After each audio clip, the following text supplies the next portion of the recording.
Today we're going to be working on a portfolio piece in Unreal Engine. Basically, I had this idea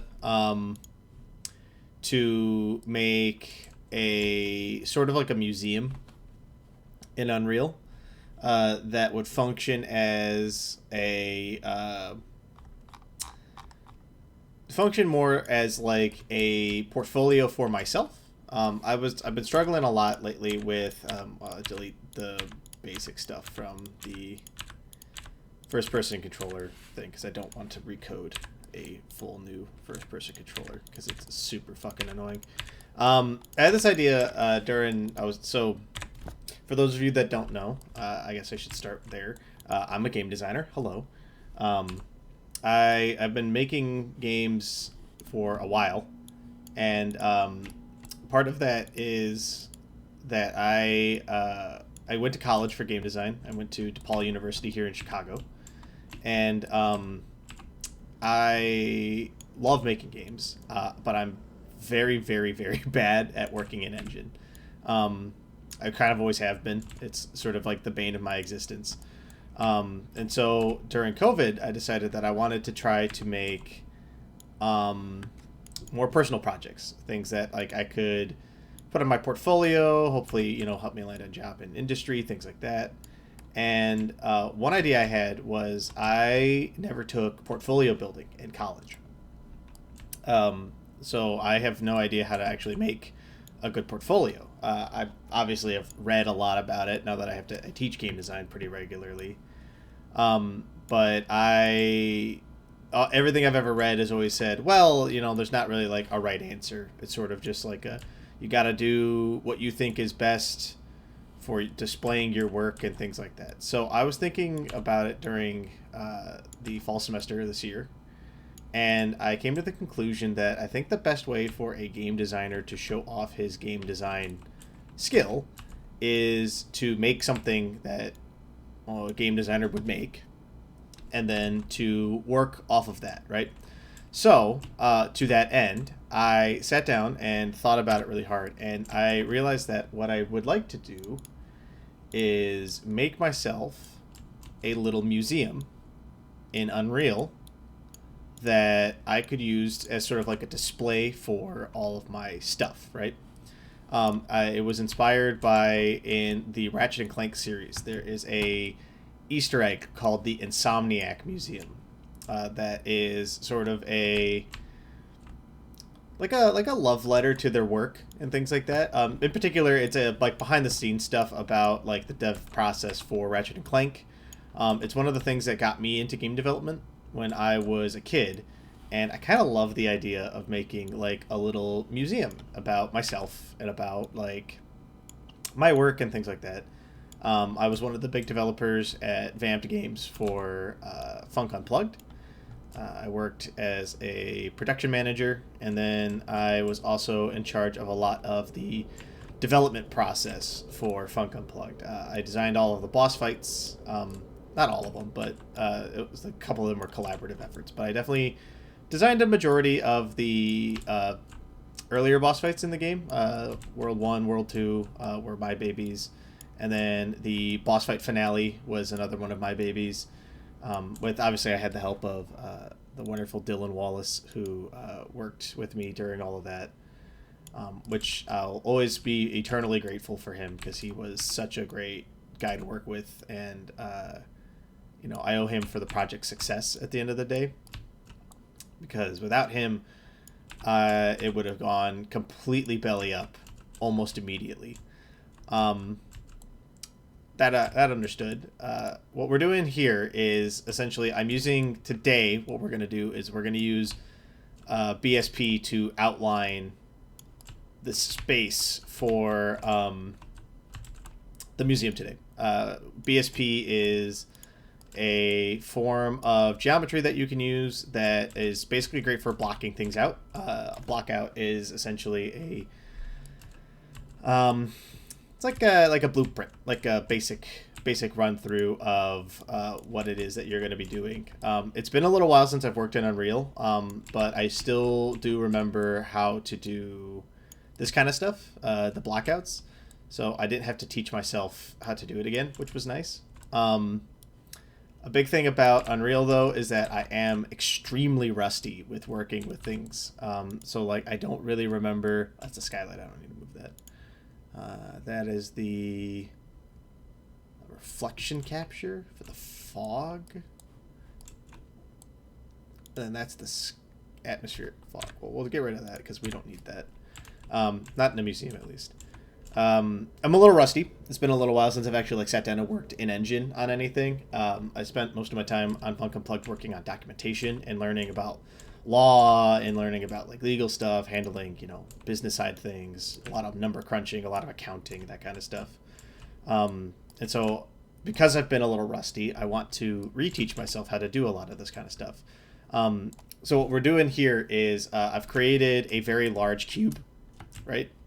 This very large cube is what's called an additive BSP brush. Additive brushes form a physical solid object, right? They're very, very useful for creating, you know, inside like benches and things. Like if you really want to like do a full blueprint for something, which we're gonna do today, but if you really want to give like a full blueprint for something, you can do it like that. That kind of stuff. We're going to move all of this down because I want to be able to have... actually, I kind of like... I want it to be in the middle-ish. Let's go ahead and drag all of this up a little bit. There we go. Because I think if it's in the middle-ish and towards the edge, I think that's probably going to be best. Wonderful. And then I made this inside cube using a subtractive brush. Subtractive brushes delete internal geometry. So like I could take this cube and I could turn it to subtractive down here in the brush settings, right? And then when I drag it through the hole, it cuts a little hole out of the object, right? This is great because you can use it to form little rooms. You can make hallways out of it, that kind of stuff. The problem with BSP and the reason you can't use it to make everything is that BSP is extremely resource intensive.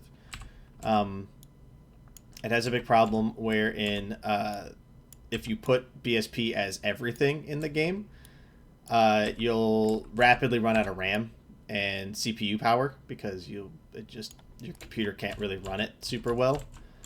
We're making a door, by the way, if you're wondering what I'm doing with this little additive brush that leads off into nowhere. I'm sorry, subtractive brush that leads off into nowhere. We're making like a little hallway out of the museum, so that way the player has a place to leave. And we'll put a door here at some point using probably a static mesh so that I can make the door open and close.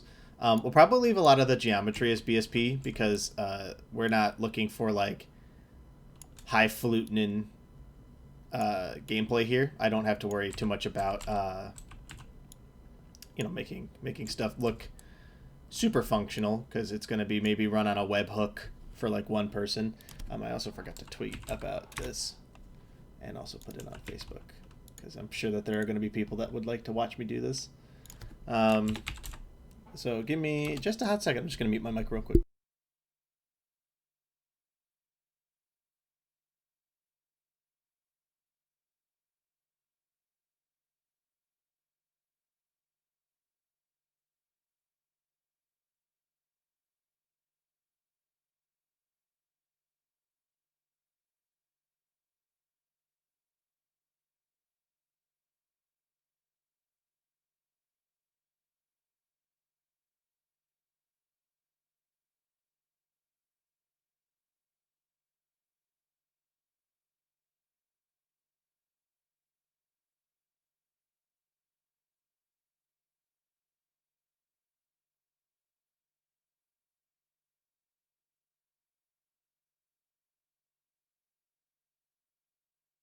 All right, there we go. Yeah, just totally. I always forget to do this. It's not like I'm always in such like a go mode all the time,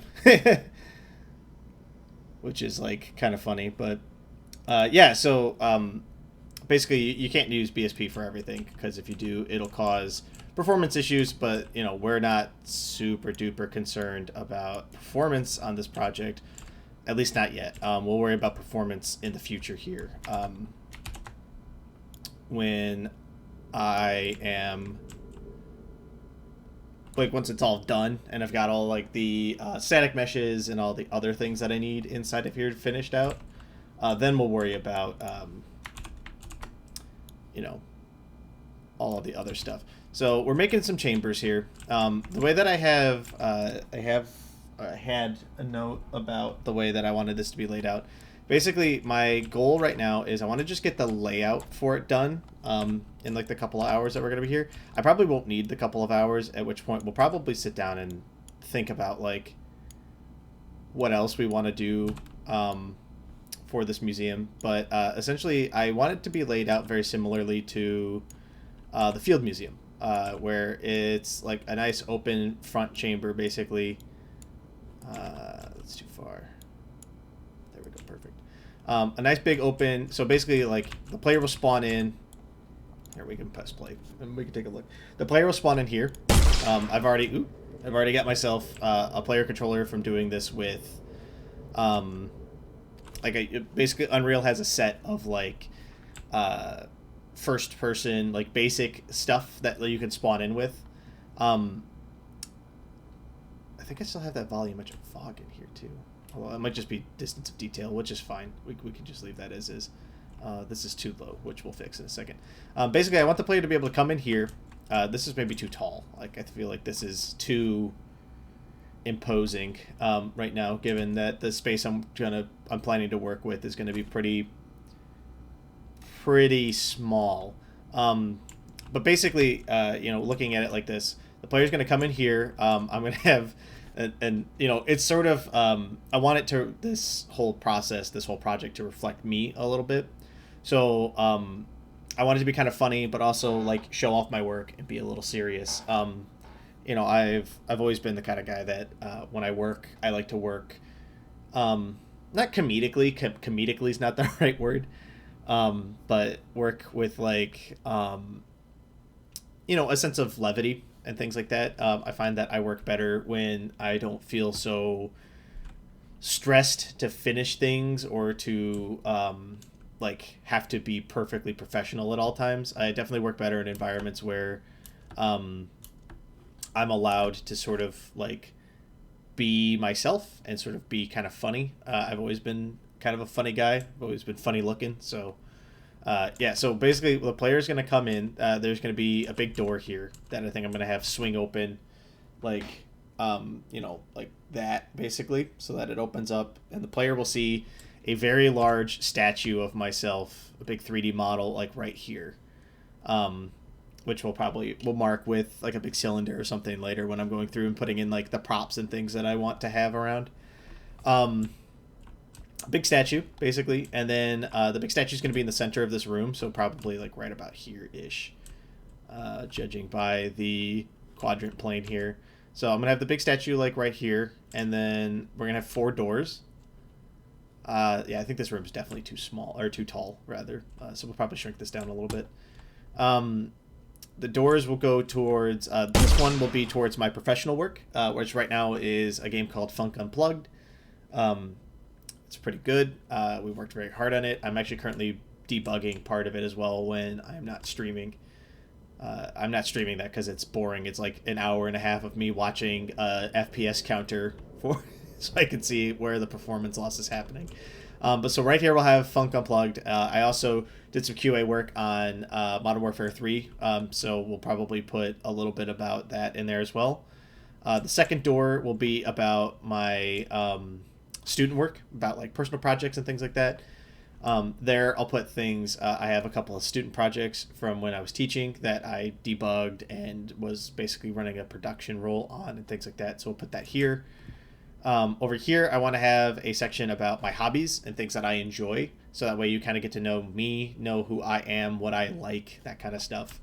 And then a section about myself, my education, my the degree that I have, other jobs that I've held, things of that nature. I want this place to function sort of as like a interactive resume and an interactive portfolio.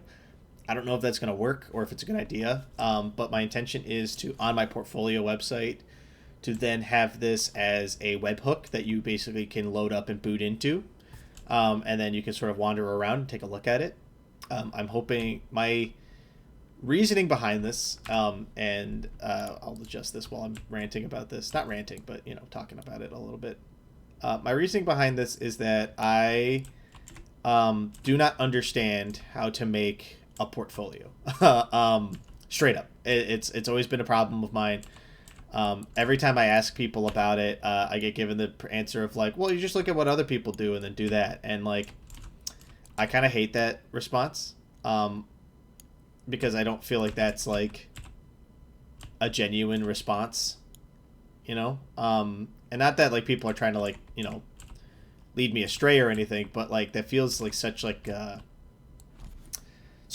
wrong way to look at, you know, something that you're trying to make as a professional, right? That cylinder brush didn't go where I wanted it to. You know, for myself, I find that, you know, I want to make something that reflects me as a professional, and I've never seen somebody do this. Granted, that doesn't mean that it doesn't exist or that it's a good idea, but I've never seen it. But I figured that, you know, if I was going to try to reteach myself how to do stuff in Unreal, that it might not be the worst idea on the planet to sit down and make basically a museum, right? It's an opportunity for me to relearn. It's an opportunity for, you know, me to sit down and like get to flex a little bit about what I know how to do and things like that. We're going to shrink everything by a little bit, I think. Just like 1 degree, I think, should be fine. Just because I feel like a lot of these areas are too tall. Shrink that by 2 degrees. And yeah, I don't know, like, it's really easy to be in a situation where you know, you want to be a professional, right? And you want to get work and things like that, but you've got to ask yourself, I have a lot of students ask me like, oh, so what do you do for your portfolio? And, you know, I've been kicking around this idea for a couple of years now. That might be too short, actually. I've been kicking around this idea for a couple of years now, and I kind of love the idea of, like, I'm a game designer, so I made, like, a literal game out of my portfolio. I feel like that's not galaxy brain, but it's definitely, like, one of the smarter ideas that I've had over the years. And I've had a lot of really dumb ideas. That lip is fine. We're going to say that lip is fine so that it's lined up there. Good, because like that looks... Is the scaling on this okay? Yeah, it still feels kind of vacant and huge. Yeah, I don't know. I mean, it might just be because we're using just BSP right now that it feels really weird. Hi, welcome, Unreal Engine. How are you? Is that like the actual like Unreal Engine devs? Hello, welcome. We're making a portfolio work today, so I'm basically making a museum about my game design career. I'm good. Thank you for asking. Yeah, we're making a community team. Oh, nice to see you then. Yeah, we're making. I've had this idea for a portfolio piece for a while, so we're gonna see about constructing it out. Today we're just focusing on BSP and doing a basic blockout, and then we'll be going from there. That's awesome. Welcome out. Happy to have you. Yeah, I also reteaching myself because I haven't actually had to work in Unreal in a couple of years now, and so I love Unreal. I was forced to use Unity for a couple of projects, and I don't really like the way Unity's editor is laid out because I much prefer the way Unreal's editor is laid out. Personal preference, not trying to, you know, throw any shade, but it's what I learned out in school, and I appreciate that. Yeah, so I'm very excited to be here because I learned how to do all of my level design on Unreal in college, and then I spent most of my pet projects and personal work was spent doing Unreal stuff back in the day. So I'm more familiar with this. And then when I was a kid, I worked at Source Engine a lot, which UE4 has the lovely condition of being kind of similar to, which is fun. All right, here we go. So yeah, so we're gonna make 4 wings, each wing devoted to a different aspect of my career and about myself. which is fun. I'm enjoying it a lot. And this is going to be I'm going to commission a 3D model of my either my LinkedIn profile picture or my Facebook profile picture. I haven't decided which one will be not funnier, but more in line with myself as a person. And I'm gonna have it be in the big middle, and I'm gonna put fountains around it. No, building it to find a new gig. I right now I teach basically, so I teach game design at College of DuPage here in the Illinois area. It's over in Glen Ellen, and I was asked if I could teach a 3D game design course, and I realized that it's been so long since I've worked in Engine. I worked as a production manager for Vamped Games for a while. And then I teach pretty much outside of that I don't remember how to do a lot of the things that I learned in college. It's been about, I would say it's probably been about a good 4 or 5 years since I've worked in Engine on something. And so it's the summer. I'm out of work because of the coronavirus. Like there's nobody hiring teachers right now. At least not that in aspects that I could teach. So I was like, okay, here's what we're going to do.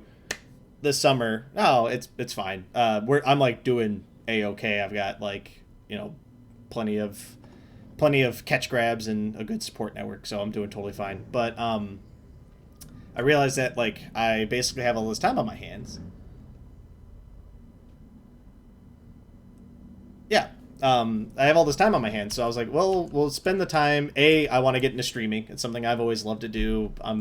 I'm a lover of games. Obviously, I like to make them, but like I've always been a big player as well. I'm gonna spend this time, instead of just sitting on my bum and playing video games for 20-30 hours a week.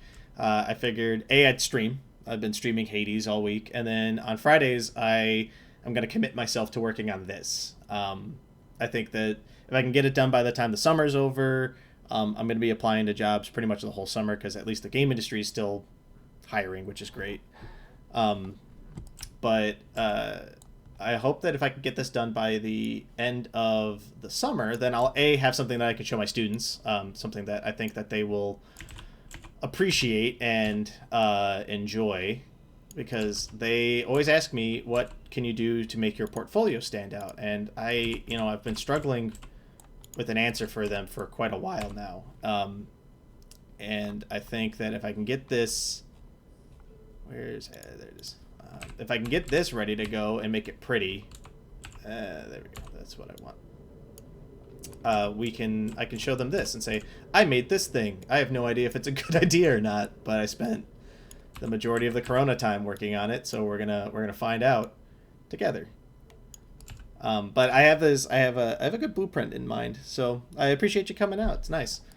Good to see that the Unreal team is still pretty active. I actually applied for a job at Epic as a QA analyst a couple of months back, but I unfortunately do not have the proper certification that they're looking for, because I worked as a tester before college, and I love game testing. We'll see. I think because I really like playing games like a lot. I enjoy like the digging into it a little bit and getting to see like what other people have built and how they view projects and things like that. And testing is really a great place to be able to do that. It's a great first step for a lot of game designers, and I think it's one that more people should be encouraged to pursue, which I think is fun. All right, let's rotate this hallway. I want it to go that way. And then we will move this awkward block of thing this way, and then that way. Oh no, what have I done? Oh no, that's fine.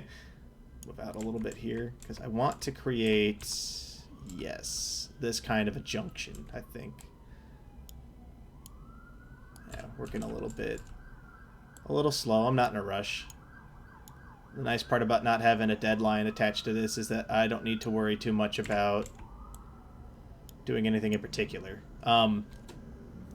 But my goal with this is, so basically I've got an outline of this planned out. So what I'm going to do is have Basically, each of the wings is going to be a mirror of one another. We're going to have the mirror, the wing about my professional work is going to go outward and then up and then back around towards the top of the main area. And then I'm going to build a staircase that comes sort of like in a downward fashion, like down here, and then wrap around in like a U shape around the statue, with another staircase coming up that's going to pop up behind the statue here, where this is going to be like an opening that goes down. It's going to then have like a U that's going to come around it like this, and then they should all pretty much end probably right here, but I might also make it so that they all sort of pop up, like you pop up like from underneath the statue, you come up here, and then the two U bends come around. I keep like pointing at my screen.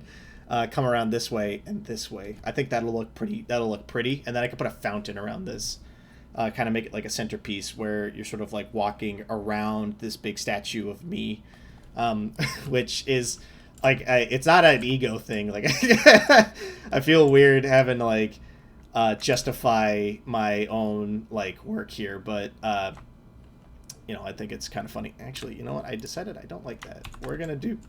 Instead, we're going to borrow a little bit from the design of the mummy exhibit. Actually, the ancient China exhibit at the Field Museum. And we're going to make a long room that goes that way. And then I'm going to section off the middle section with some in-game models from Funk Unplugged. And then I'll have to figure out how to import those into Unreal. We'll make that another stream at some point.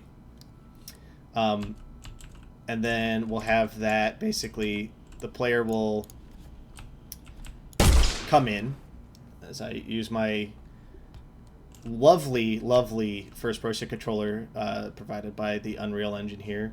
Basically, the player will come in, and then this middle section here will be cut off with like a little pedestal that has 3D models of Ampy, of a couple of the enemies that I designed, and then maybe what we'll do instead is we can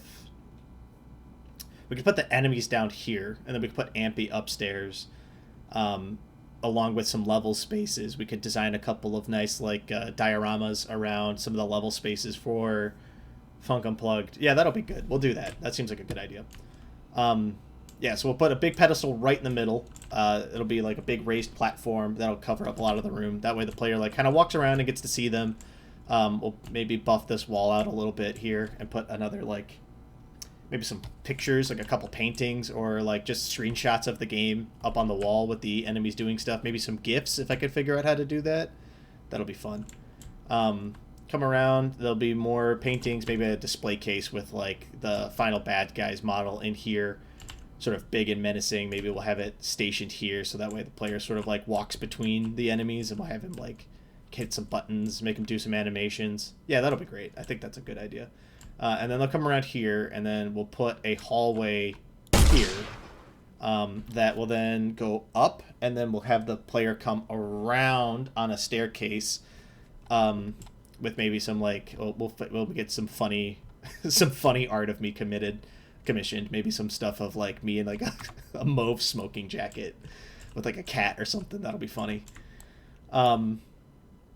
Yeah, so what we'll do is we'll go ahead and block that out now so I don't forget about it later. Because what I want to do is something like that. And then we'll have it go across that way. So let's go ahead and extend it out. It's interesting, you know, I don't watch a lot of Twitch, but I don't know if there's a lot of people who do like in-engine game development a lot on Twitch.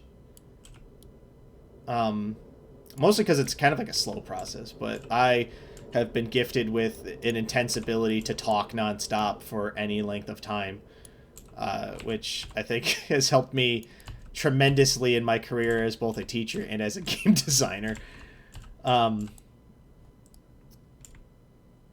Yeah, I mean, it's fun. I think, you know, I think it's one of the things that I am glad I was thinking about doing it, because When I was growing up, I would have killed to watch somebody just like mess around in an engine for a little while. Granted, you know, I consider myself a professional, but I feel like that's, you know, it's been a while since I've worked in Unreal. I'm probably back to like beginner, maybe even like low intermediate level of skill. My understanding of BSP and all that stuff is pretty good still. I used a lot of Unreal to block out levels for Funk Unplugged when I was building it, although we built it in Unity because our programmer was more familiar with Unity's coding language at the time. Now he's like an Unreal whiz. Now he does everything in Blueprint, which is super funny. He uses Blueprint, and then he uses the C++ backend editor for the code now, which is just something. It's just something. And so we'll put some bad guys here. We'll put the big bad guy there. So we'll put a sphere here to mark that so I can get the spacing down. Yeah, that should do it. And then we'll copy this and put some more spheres across this thing. See how many I can fit onto this pedestal here. Probably 3. 3 should be fine. 3's yeah, what I can do is I can make it 3, and then I'll put some buttons that'll change it to the variants that we designed as well. That'll be good. Yeah, we'll make some blueprints out of that. Yeah, that's not bad. I love BSP, man. I gotta tell you, it's after so many years of trying to like do iterative level design in like things like RPG Maker is awful.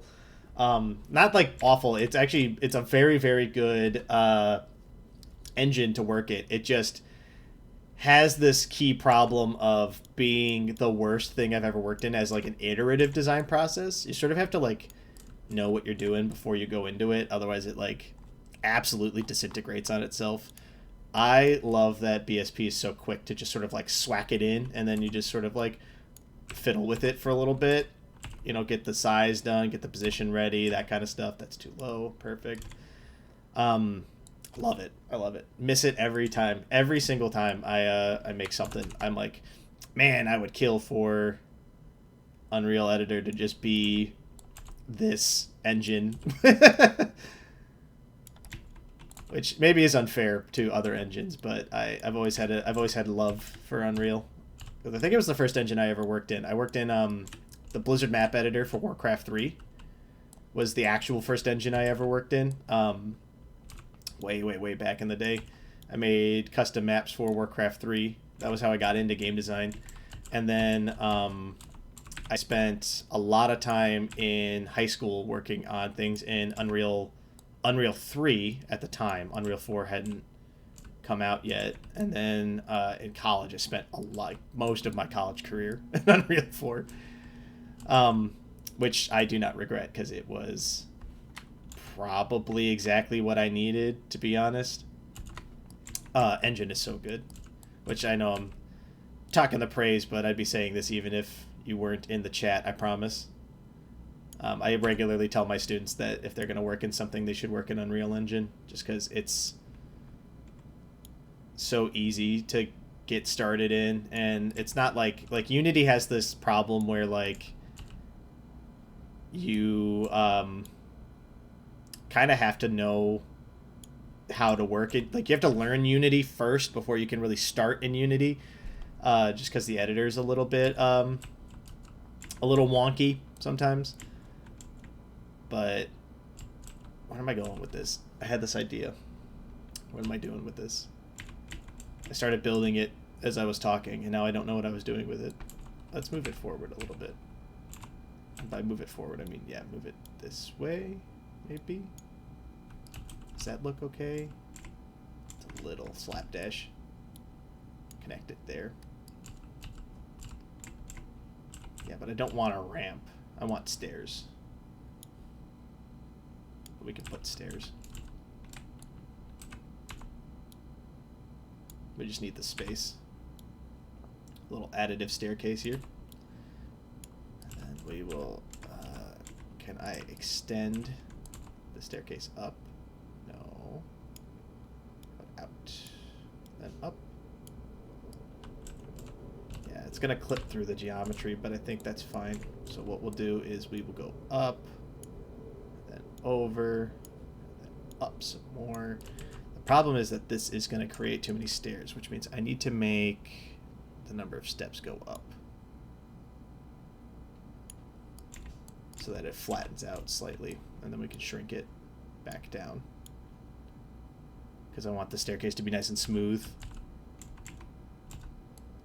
Nice and smooth. I sometimes think like there should be a YouTube channel devoted to like doing BSP blockouts, but like in like a Bob Ross style. I think that would be fun. We're just gonna put a happy little staircase right here, and you know, I think that this entire space could use just like a happy little environmental brush. Just like put a couple of nice volumetric spaces in here. That'd be really nice. Really nice. It'd be super fun. I'd watch that channel, actually. Are you kidding me? Hell yeah, that'd be awesome. Bob Ross, but an Unreal Engine? That's like, that's gotta have legs. Alrighty, there we go. But, yeah. I've been trying to get back into game development for a little while now. I'm centered on, like, I really like doing game design. I'm a game designer by vocation, I guess, if you wanted to put it in those contexts. That room is too large. I want to shrink this down. And then I kind of want to make it just slightly bigger. I need it to encompass the staircase without going too much further than the staircase. I also want to... open concept?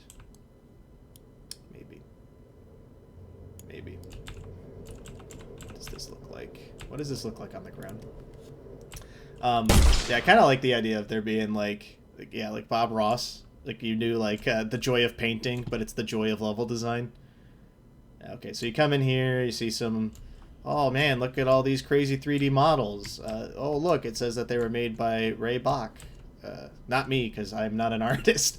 I designed the behaviors for the enemies and gave Ray the structural, like what I was looking for as like, you know, the design of it. He ended up modeling them all, which that guy is amazing. I think he works at NetherRealm now, which is pretty good.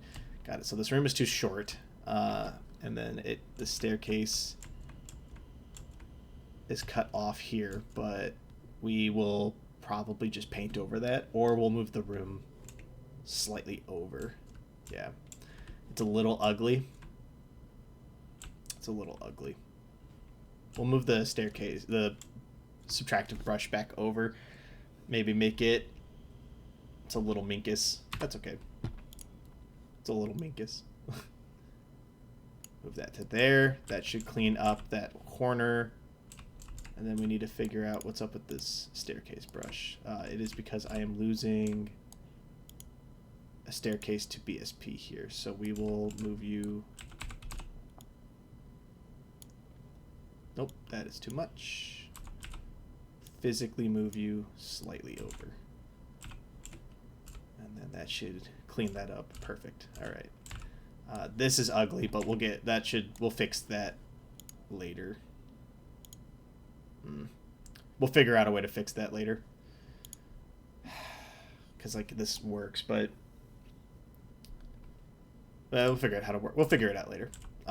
We're just blocking out for now. No need to get caught up in like the ugliness of that collision there. Same thing here. No need to get caught up in this. When we're doing like the cleanup phase of this. Yeah, and then when here, we'll do something very similar, except that I think what I'll do is I'll put a big model of Ampy in the middle, and the player can walk around them. And then what we'll do is we'll mimic the Sue exhibit is what we'll do. If you've been to the Field Museum recently, the Field Museum has this very wonderful exhibit about Sue the T-Rex that I love, because it is very fun. It's very fun from a design perspective. Basically, what they did was they made a living exhibit out of Sue the dinosaur. They put her skeleton up in like this middle pedestal. Behind her, on the far side of the exhibit, is like a little. It's like a couple dioramas, but they're like digital dioramas of like footage of like the environment that she would be in, attached to this like cool wavy glass thing that I like, which is kind of sick. So what I think we'll do is we'll mimic that here with Ampy. And what we'll do is the player will come in here. As they enter, they'll be greeted with a big model of Ampy standing in the middle that will have some buttons that you can make him do like his like punching animation and his like jump and that kind of stuff. Maybe make him crouch, make him do the wave, that kind of thing. Yeah. The Sue exhibit's sick. And then like every now and then, I think it's on a timer every like couple of minutes or so. It like thunderstorms and like the environment changes, and so like during the thunderstorm, if you look out into the forest, you can see Sue, like a 3D model of Sue animated walking around like out in the forest, like stalking around the environment. And then eventually it settles onto this scene where there's a bunch of like herbivores grazing, and if you look on the scene with the herbivores, you can see all of these like you can see them all grazing and doing like dinosaur stuff, obviously. But then if you look away from them off into like the trees and stuff, you can see her like stalking around, like the 3D models like stalking around. And then eventually she like runs out and attacks one of them, and you watch like the scene of how she got like one of the breaks in her rib, how they think it occurred. And it's like she got like attacked like during like a predatory hunt. She got like hit by a triceratops or something, and then she's like got this rib break, and then it like highlights the rib break with lights on the skeleton of this dinosaur, and it's the coolest thing I've ever seen. I was blown away. I was like, didn't want to leave. We had been there for like 45 minutes waiting for this thing to kick off, and like I was like I don't want to leave. I want to see where this goes. So I think what we'll do is we'll mimic some of that. Obviously, a lot of that is out of my purview as like as a maker of things, as like a programmer basically. But what we'll do is we'll have Ampy in the middle here, and then he'll have some buttons around him that'll let you hit things to do animations and things like that, which should be pretty easy to make. And then what I'll do is we'll make 4 dioramas around this room, which means we're probably going to have to resize this room slightly, which is fine. It's a nice part about BSP is it takes like 30 seconds for me to build something and go, I don't like the way that looks, and then make it slightly larger. For instance, I think that this whole area needs to be taller. Like the staircase needs to be taller. Everything about this needs to be up more, I think, by like probably another couple of feet. But that's fine. We'll just select all of the BSP in here, move it up. Yeah, how high do I want it to be, I guess, is the question. Because I would like to add another one of these rooms up here. And then we'll staircase down.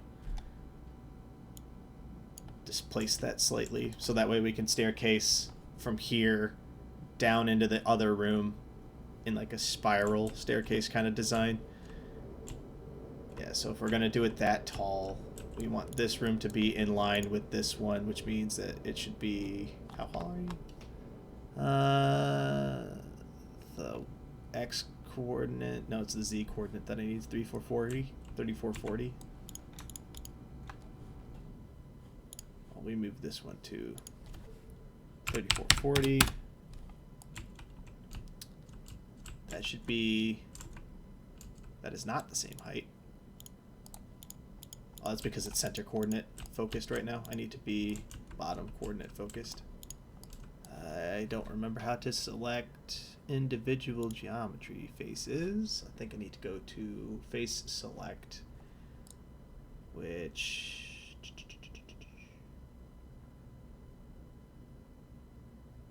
I don't need to select all surfaces. I need, come on, Andre. It's one of these. I know it's one of these. I just can't remember. Can't remember how to do it.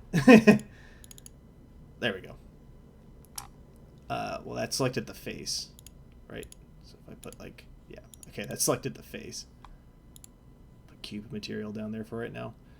And then I need to get the height for this thing.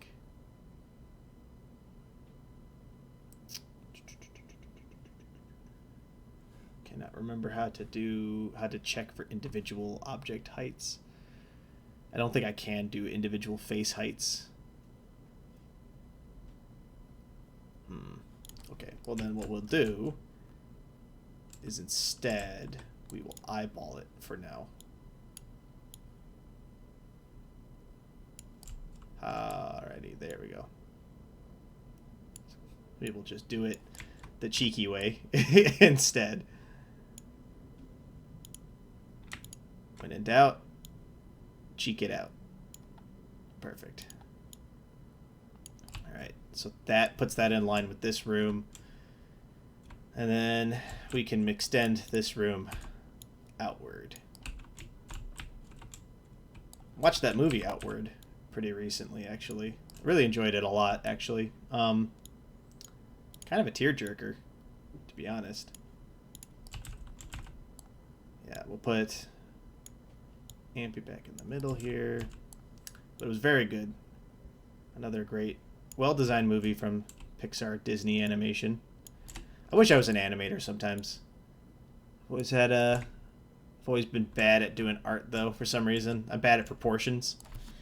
But that also might be largely due to the fact that, like, I spent a lot of my time working in things where you can make a mistake and then adjust it, basically, on the fly, like this.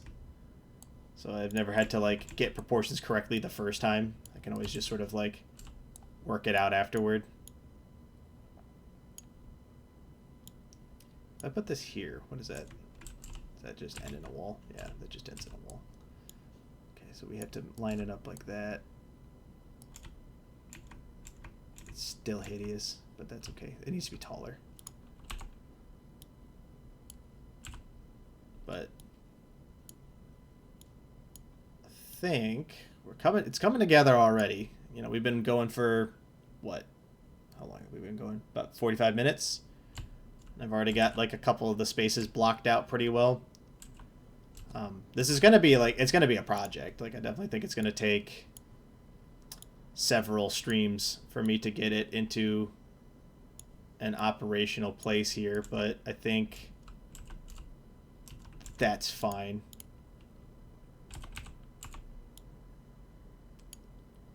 Put it like that. Put it in there. No. Bring it down slightly. Move it over slightly. And we're good. Good. Yes. It's not tall enough. I have made a mistake. I think a problem we're going to run into here is that I'm steadily running out of space to work with. But we can always add more space, I suppose. Nothing wrong with that. Nothing wrong with that at all. Yeah. Good. That staircase looks super imposing now, though. We're going to have to think about whether or not that's the kind of look I want right now. It's slightly taller so it makes a little bit more foundational sense. Yeah, the player can't see the bottom of the staircase anyway, so we can ignore that section. Okay, there we go. There we go. It's not bad. It's not bad.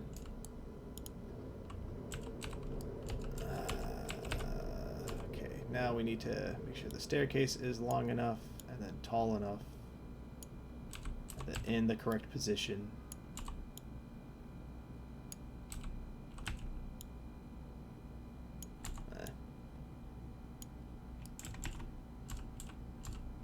I maybe need to reduce the number of steps. Possibly. The geometry on this thing is all wonked out now. I gotta fix that, but we'll fix it in a second. We're probably gonna make a hallway then. Yeah, that's what we'll do. That'll make that easier. Which means we could take this cube, shuffle it this way.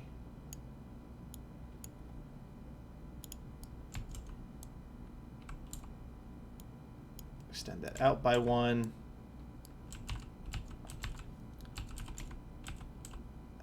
That should work. That should work fine. Yeah, well, we'll clean it up later. I think for now this is fine. Yeah, and then it actually might be too tall now.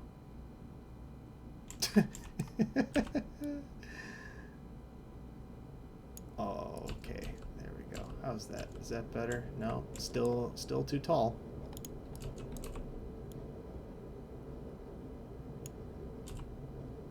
Still too tall. Perfect. Perfect. Definitely not bad. That's interesting. Does the staircase create a volume around itself that is cutting out the geometry on that? I wonder. Well, there's one way to find out. Nope. That's not the case. Yeah. Alrighty. So now we're not quite in line anymore, but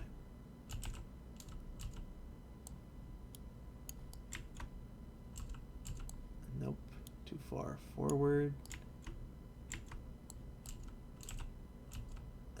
Can I bring this down at all? I can, but then it looks ugly.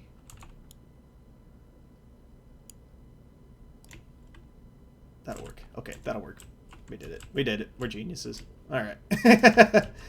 All right. Let's go ahead and do another subtractive box brush here. That one went somewhere. I don't know where it went.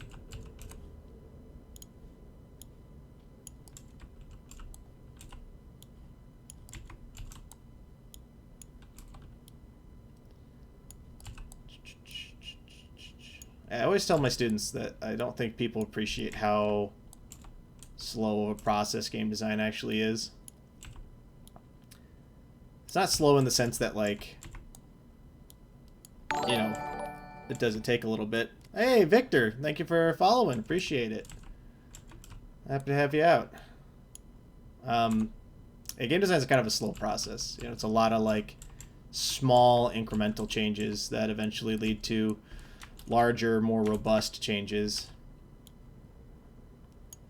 which I think is something that we can all learn a little bit from right now.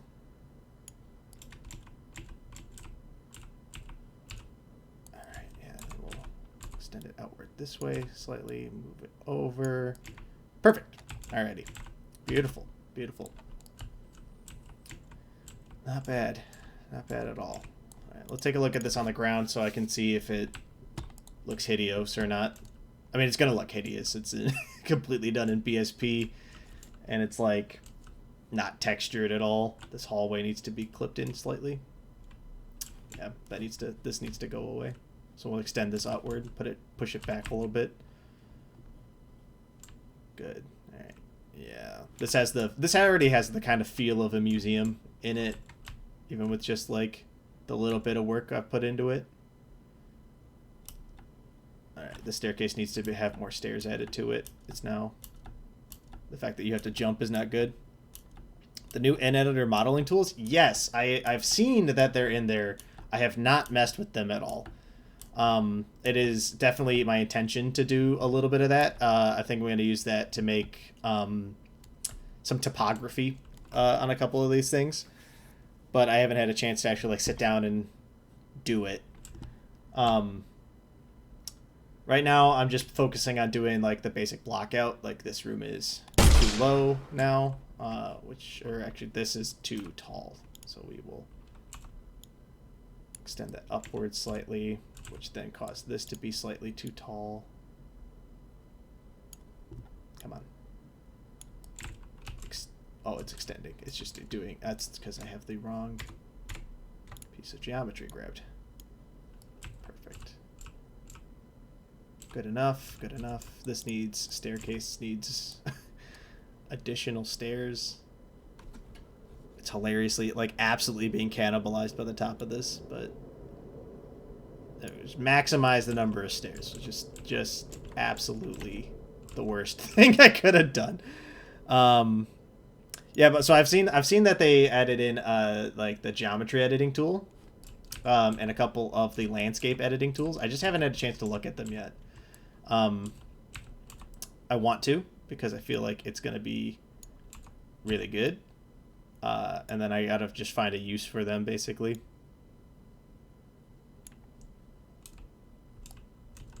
Hilariously, I think I...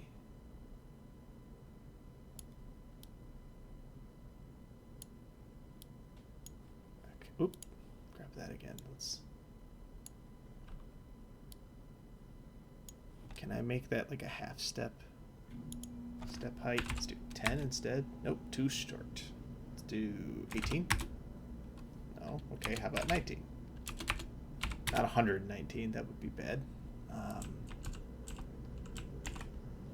Is that connecting? That's sort of connecting. That actually kind of looks natural, weirdly. It actually does look like a staircase. Let's give that a test. I should really put the player, just drag the model over, since I'm going to be testing the staircase like 30 times and then in the upcoming thing. It's not too bad. Yeah. But yeah, for those of you just joining us, we're just working on, I'm making a portfolio. So I'm a game designer by trade. Yeah, this is too tall. Too tall. I'm a game designer by trade. I'm out of work right now, just because I was teaching game design at a college here in Illinois. And then I, unfortunately, like, you know, with the coronavirus and all that stuff, haven't been able to find alternative work lately, and I've been a little out of practice in Engine, so I decided to take some time during Corona to reteach myself how to use Unreal Engine back to the level of efficacy I had in college, but to also make a fun portfolio piece for myself. So when I teach game design, I find myself not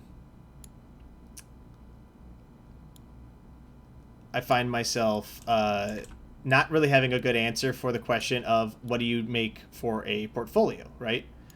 I have a lot of students who are interested in working in game design, and so I came up with this idea to make, I don't know how familiar you are with the Insomniac Museum from Ratchet and Clank, but I had this idea that I kind of love the Insomniac Museum. I think it's like my favorite, one of my favorite tools, or like little, what's it called? Brain, find the words. Oh my god, one of my favorite little Easter eggs in any video game. Check out this geometry editing tool while I'm rambling about that. Can you extrude? Oh, can you extrude is the question. You can extrude. Extrude only works with local coordinate systems. Okay. We can probably make that happen still. Can I shrink this face? No? Okay, so let's extrude. And then shrink. Huh. Increase the segments by a couple. And then can we shrink those segments now? It's been a little while since I've worked with an extruding tool as well. Edit this face, shrink it down. There we go. Something fun to take a peek at later. Make some, make some like cars and things like that. I'm gonna play with that later. Awesome. So yeah. So I what's it called? I had this idea to make myself a museum. Instead of an Insomniac museum, it's going to be an Andre museum, right? And so I'm doing that. That's what this is going to be, right? This is a museum devoted to me and my work. I've been a game designer for probably going on 6 years. I have a published work. You can buy it on Steam. It's called Funk Unplugged. It's a great game. Made in, unfortunately, Unity engine, because that was what my programmer was most familiar with during that project, which is why I haven't worked in Unreal in a while. But I want to recreate that sort of that mood, right? So I booted up Ratchet and Clank a couple of weeks ago, and can I walk up this staircase now without having to jump? I can't, but it sucks. So we will keep fiddling with this until I make it not suck. But so I want to recreate that. That's my goal right now. We'll make step height 15 maybe instead. Is it still making it to the top of the... It is not. Alrighty. How are we going to do this? Definitely need it to be there. It needs to be a thing. It's now floating.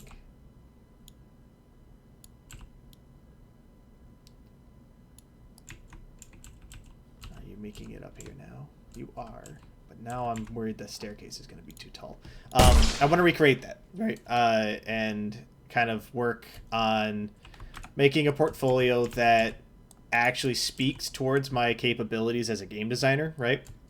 So this place is going to be riddled with buttons, scripts. It's going to be level designed, obviously. Like, I have to design the geometry and all the stuff for it so that it makes sense and looks like a museum and all that kind of stuff. And that's my goal right now, is that if I can figure out a way to do that and have it be good, I think I'll be in business. I think, yeah, maybe this the answer here is going to be to extend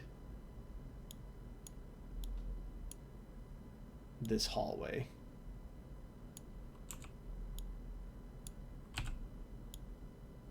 And make this staircase longer, so that the stairs are all shallower. Move it in proportionate to that, and then this needs to be much taller now to accommodate.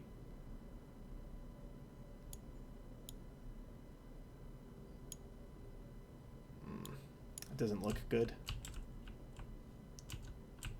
It doesn't look good because this room is also too short now.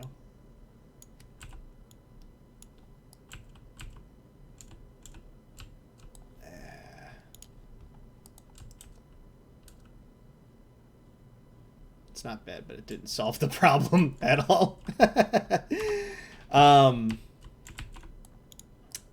reduce the stair height to 13 maybe. At what point can I walk up this thing smoothly is the question. At less than 13. So we need to decrease the stair height even further to 11. Guess we can increase the number of steps then, and then we just drag it back.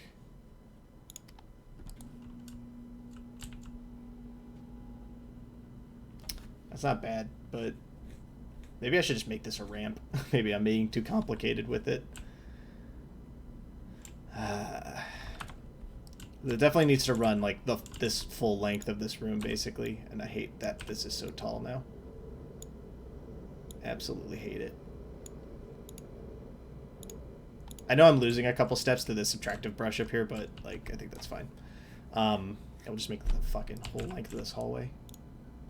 It's not really what I want, but I think it's the best solution for right now.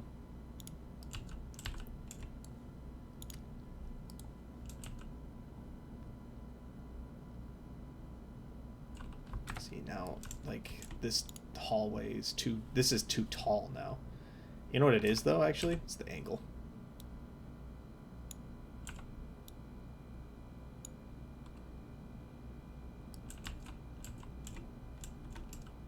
Yeah, it's the angle of the hallway.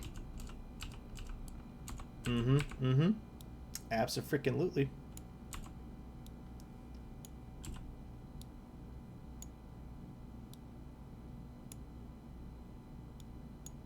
100% the angle of the hallway is wrong. But now we have a different problem, which is by doing that, I have created geometry issues.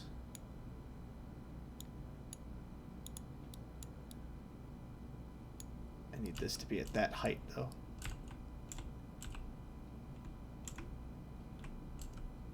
Oh god, that is hideous. That would get me in trouble. And let's take a look at it, I guess.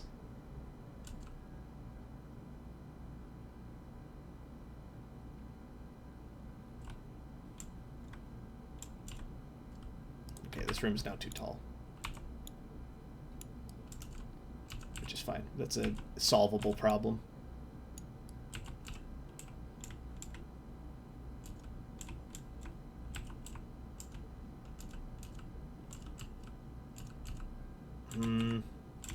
Yeah, that looks fine. That's okay. It's not perfect, but it'll be fine. We'll put like a planter or something here, something to make this corner less ugly. Yeah, that should be fine, because now we can go up the staircase just fine, easy peasy, and it's totally good. Not that like we're gonna have to replace this staircase with static meshes at some point anyway, but okay, and then this is wrong, so we'll fix that as well, and the rest of this is too tall now. Okay, so this needs to come down. This needs to come over.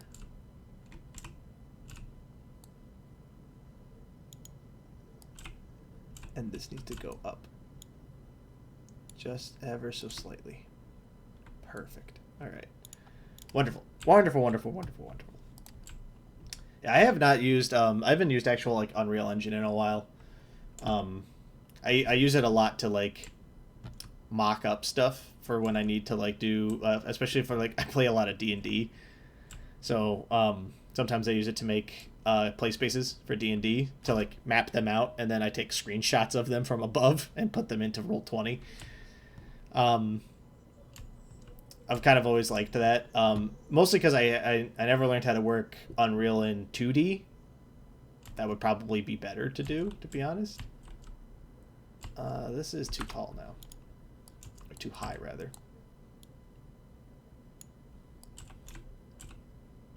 It's going to have an issue. The brush movement tool isn't good enough, so we will move it.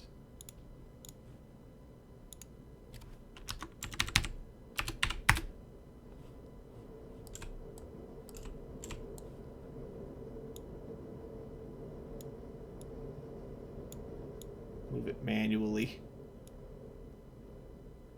A couple degrees at a time, basically. There we go. Perfect.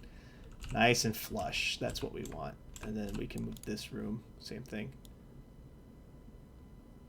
Move it up. So it's lined up there. And then we'll move this up.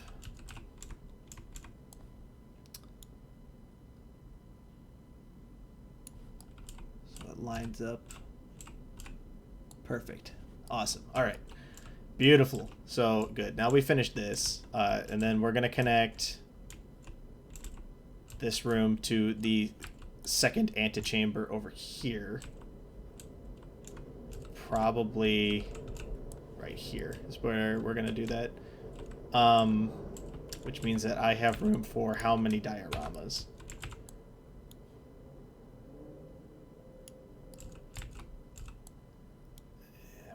Do that because you want it to be about parallel, about give or take. Let's put that there, drag it over here,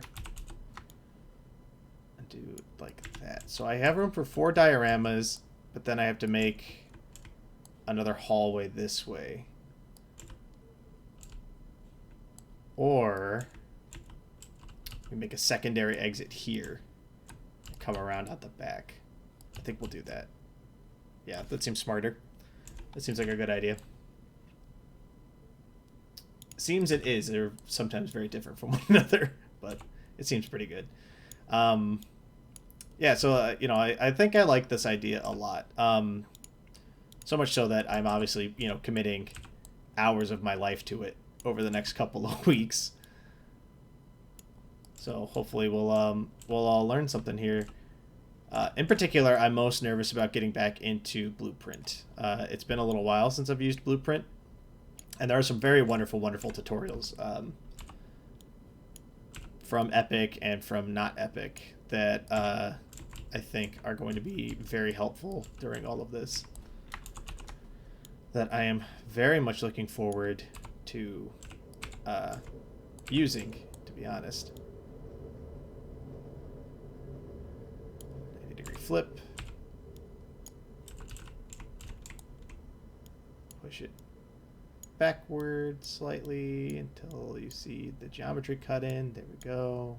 Pull it back out a little bit. And a little bit more in. There we go. Perfect. We'll come here, and then what I want to do is make this hallway kind of fat this way. That's perfect. I can see the geometry cut spot. Nope, never mind.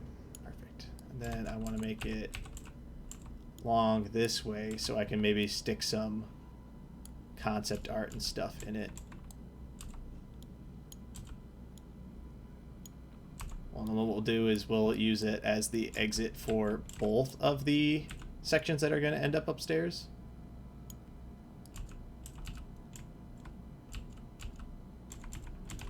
Yeah, that should be good.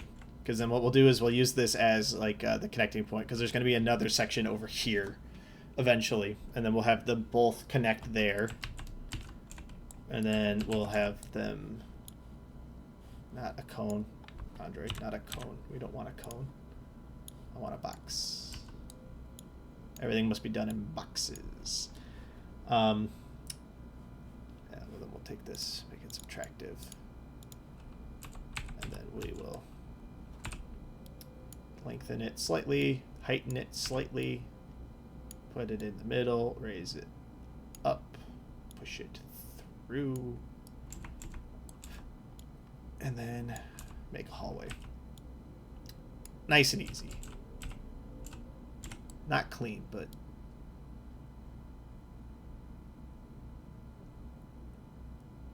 perfect. All right, there we go. Yeah, and then that'll be a hallway, and we'll put some, I don't know, I'll put some concept art or some funny pictures on the wall or something like that for later. Good, yeah, so this will be the Ampy diorama room, and then we'll have the 4 sections of the game in each of the corners. Put the tropics here. I can make, there's a way to make text, right?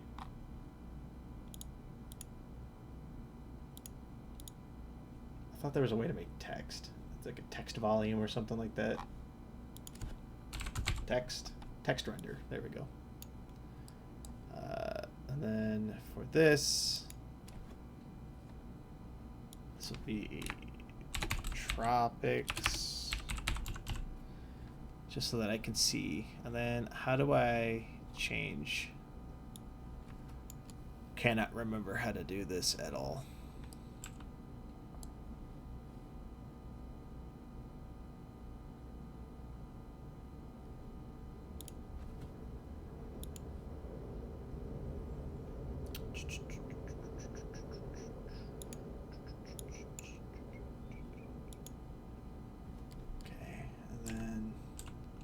Ah, okay, so it rendered out. That's what I thought. It's just angled wrong. So I thought, I was like, I thought it was easier than this. But just make it generally bigger. Perfect. All right, there we go. And then we'll just do a couple more of these bad boys in the area. This one will be the Arctic.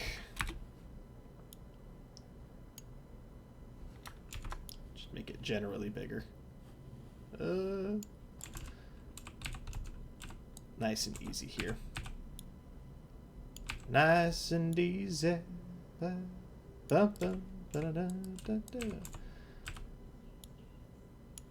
Hilariously, I always think about this whenever I work on projects like this. And I was in school. I took level design because it was part of my major, and then basically I remember taking level design and being in Unreal for the first time. Like, I put Castlier. What the hell is a Castlier? Thank God no one, like, I almost just said thank God no one's watching this, but there's definitely people watching it.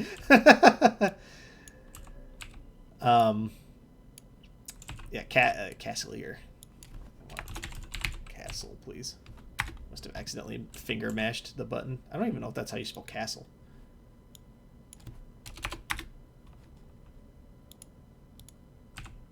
Let's move that over, and then we'll just copy and paste that again. And just edit it over here. Save myself a little bit of time here. This is a new city. Yeah, and then we'll put Ampy doing something in relation to like a model or like some geometry from the level in there. This should be good. Yeah. This should be good. What is this? That is the tropics. Okay, that's just the node for it. All right. Awesome. Can I change the default text material? Text. Okay, that's fine. We won't mess with that. We'll mess around and have some fun later. Awesome. Good. So that's one section done. Now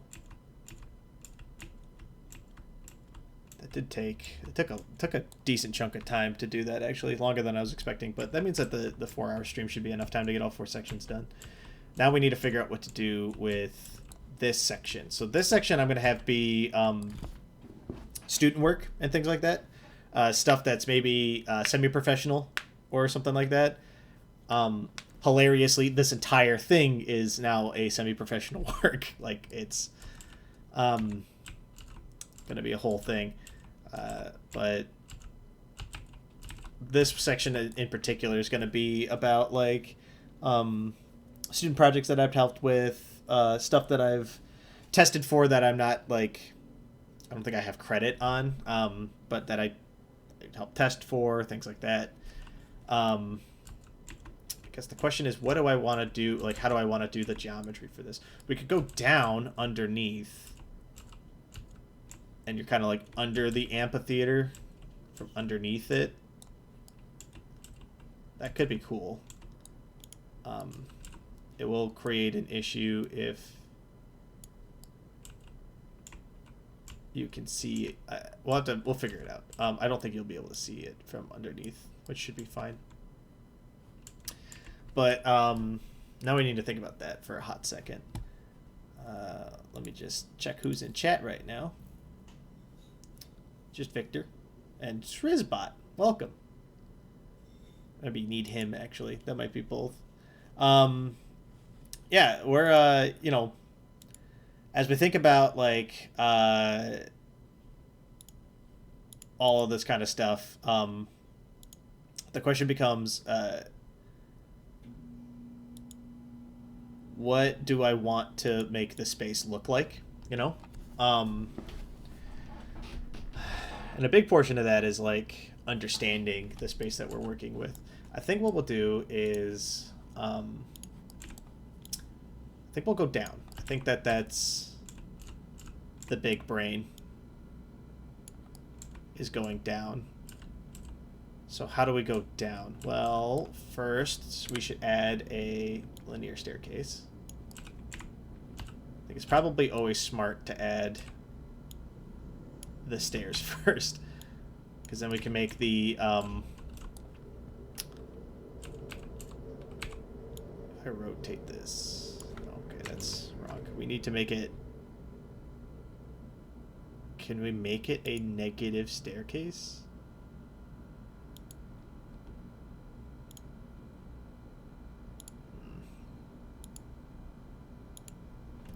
We'll go through and create a lot of, like, the walls and stuff. We'll create to static mesh later once I'm done working on everything, because once it's made into static mesh, you can't do anything about with it, basically. Oh, you know what we should do, actually? Big brain time. Is start the staircase where I want it to.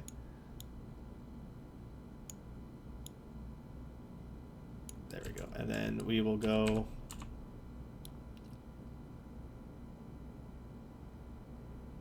outward and downward in like kind of a weird way.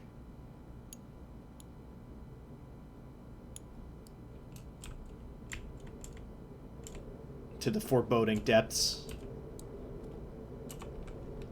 It's not bad. The question's going to be, can I make... Maybe we'll make a curved staircase instead. Maybe we make a curved staircase instead. There we go.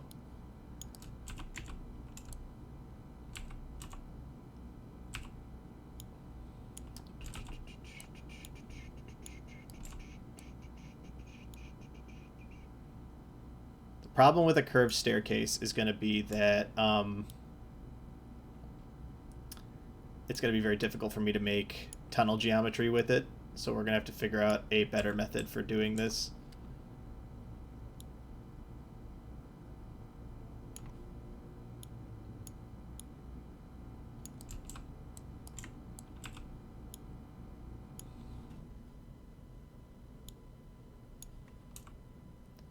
Nice narrow staircase too. If I make this subtractive,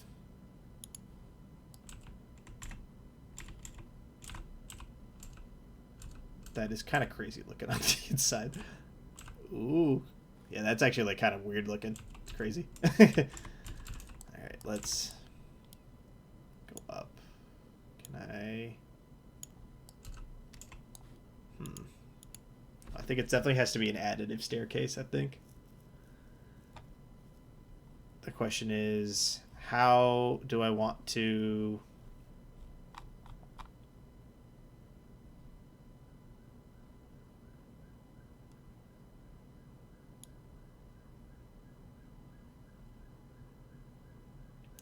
How do I want to do this, basically?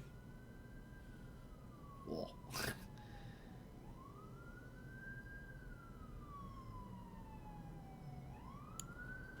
So I can make it counterclockwise. Anti-clockwise. Wouldn't be too bad. I need it to definitely go lower, so it needs to be taller.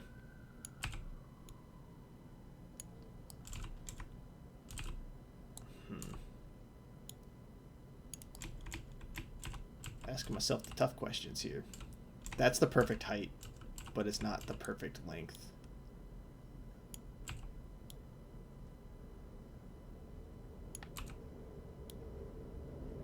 Except I need it to be in line with this thing, basically.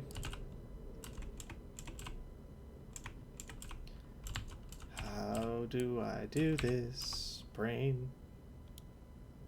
You went to college for so many years, brain. Can you figure it out? Probably not.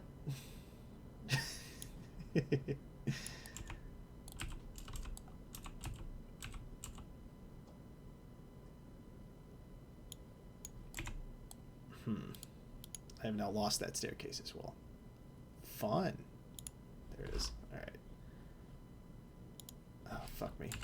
Okay, hold on a second. I gotta...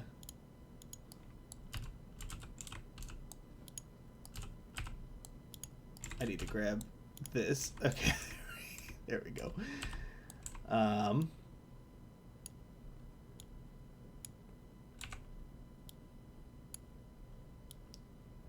I guess one option I do have is to, I thought that was crooked for some reason, is to basically make a subtractive tunnel. Just make like a huge open space, basically.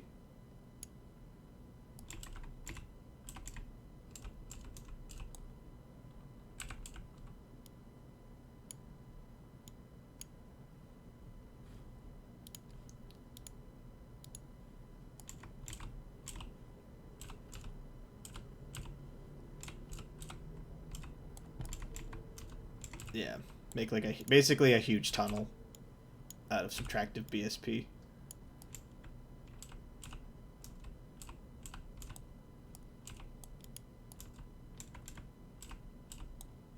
Except that doesn't work either. It needs to be additive.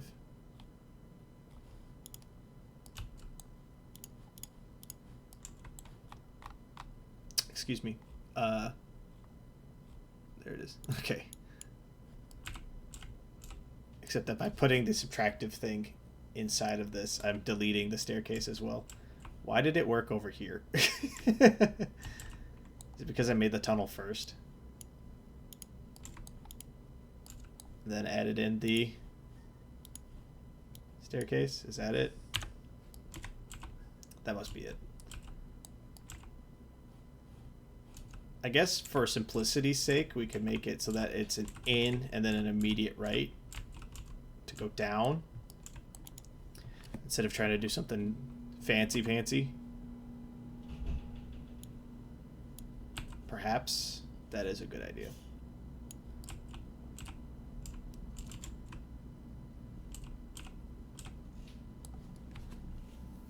Perhaps. That's the problem with the design method that I use for making stuff in Unreal, where I use I basically cut out a large volume, is that it does make it kind of difficult to make things that are complex inside. It yields some very good results when it's done correctly. The problem is getting to the point where it's done, basically. I don't know if what I'm doing is the best method, but it's the one that I learned how to do, so 30-degree slope seems fine.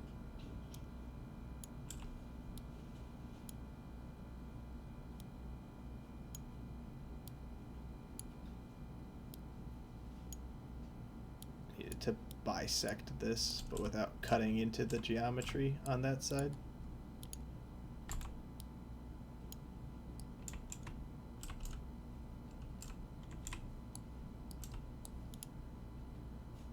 And without cutting out the geometry over there.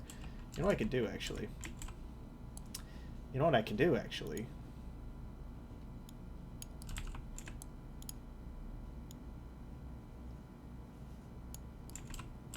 Is take in...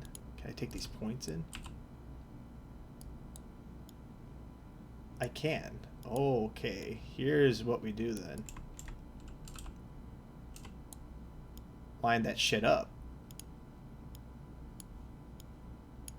Perfect. Ooh, that is a juicy tool. Ooh, I love it. I love it. Ooh, baby. There we go. Perfect. Juice the hell out of that tool right there.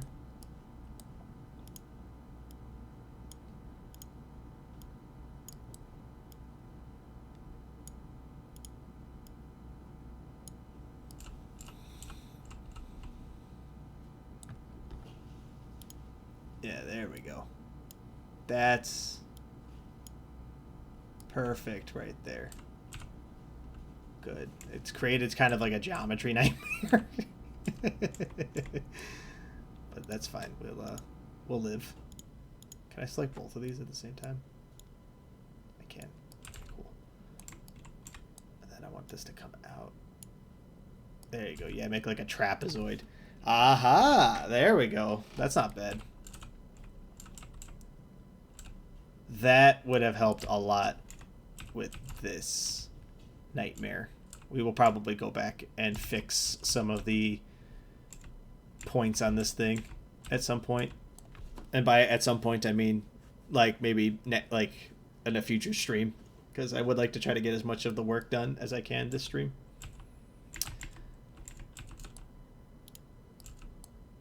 We're probably going to run for a couple hours and then reward ourselves with a game break.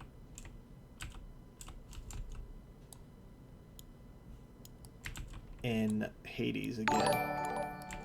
Hey, Unreal Engine is now following me. That's amazing. Thank you so much. Appreciate that. I do normally, you know, during the week I stream regular games, but I figured I have an expertise that people would probably like to watch, so we might as well stream a little bit of this too. This ramp actually feels okay, to be honest. Maybe I don't need a staircase. Yeah, I've definitely like chewed the hell out of the geometry on this BSP brush by doing the malarkey that I did to make it look like this, but I think that's okay. To the point where I'm actually going to do a little bit more malarkey and fix some of these corners. Fantastic. But yeah, thank you for following, Unreal. Really do appreciate that. It's great. It's very helpful, actually. Oh, boy. Yeah. Oh, I can make it hollow?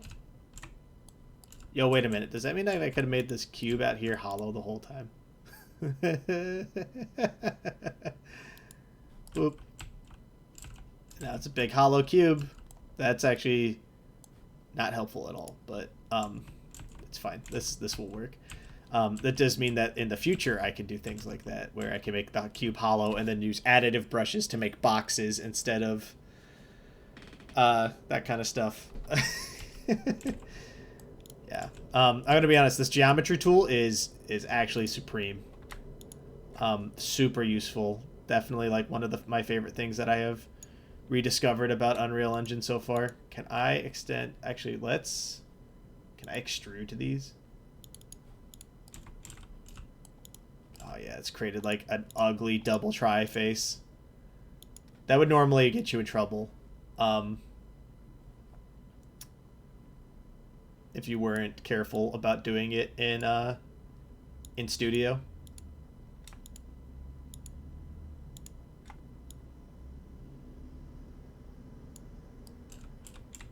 Oh my god, that's so much easier. Just extrude it outward. Oh man, look at that hallway. Oh, it's beautiful. Sweet Jesus. Yeah, I should have been doing this way earlier. Way earlier. We are actually gonna just, undo that. We are gonna extrude a little bit here, this face, so that I can get more hallway out of it. And then we're going to grab this face and extrude this way. And then we're going to correct the angle on these nodes.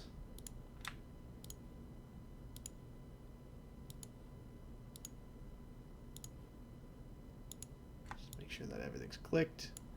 Flatten it. Oh man, that is so much better. Oh man, when did they add this? When did you guys add this? Because like this was not here when I was in college. This is new. This is not. You were not able to do this. I had to draw everything with frickin' BSP in college. Is this like a recent thing?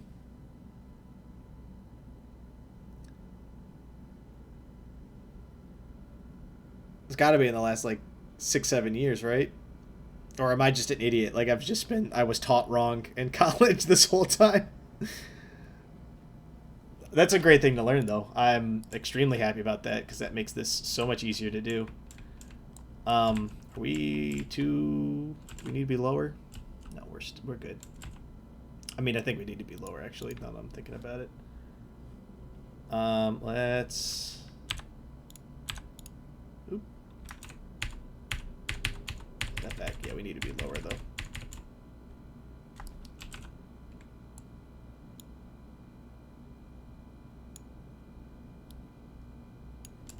We need to be even lower.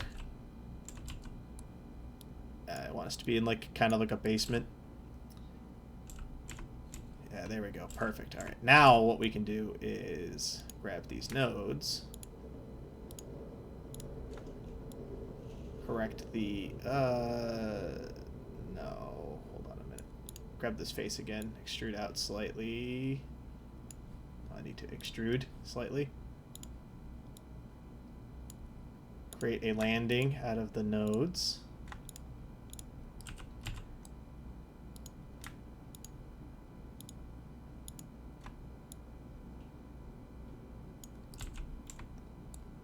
Perfect. Perfect, perfect. Cool. What's up, babe? Sorry to interrupt, but we should get some wine. Alright. We should get $160 wine, and then we get $100 off. Alright. Sure thing. You're going to the store, right? Yeah. Cool. Do you or your viewers need anything? I don't know. Do any of you guys need anything?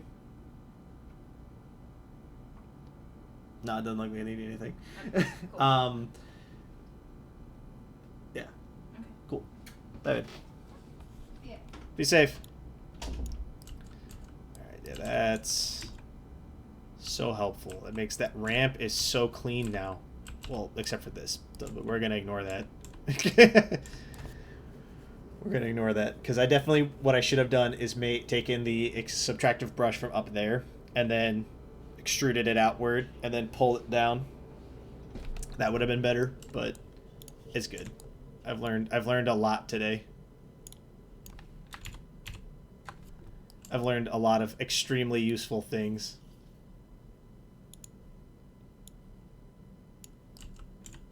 Because then what we can do here is we'll probably take in this hallway and shrink it in a little bit as soon as I get like the dimensions done. But we'll pull this out here, and then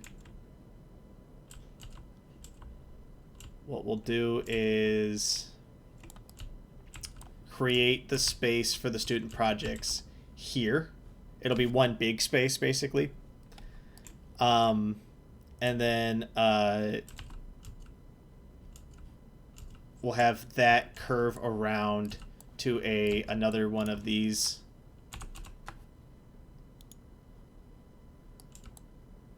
up here, basically. Yeah, I would just like to be in the normal selecting zone, though, please. Did I grab the... Where did my pillar go?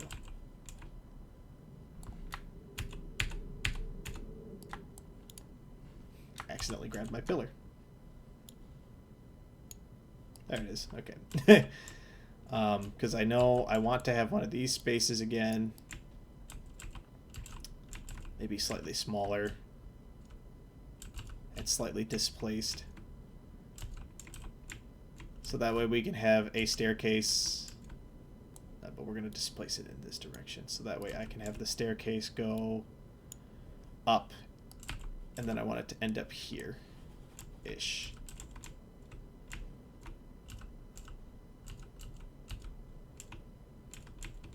Yeah. That looks good. That looks good. I think that's fine. Does this ramp, other than looking absolutely ugly on that first section, which I will have to fix. Yeah, the proportions on this are actually not bad either. Maybe a little tall, but I think that's fine. A little tall is okay for like a museum type space. Cool. So then what we'll do here is we will make another subtractive brush. Keep forgetting to put it to subtractive on the little drop down over here. I'm a dumb. And then what we'll do is fully extend this thing outward and upward. And then up a little bit. Perfect. Awesome. And then what we'll do is we'll go into the editor. Take this face and extend it outward. That's going to make making this space so much easier when I can do it like this. Instead of like finagling with the sizing chart and all that stuff. Oh, I can even create like, oh, like a theater. Oh, that's so cool.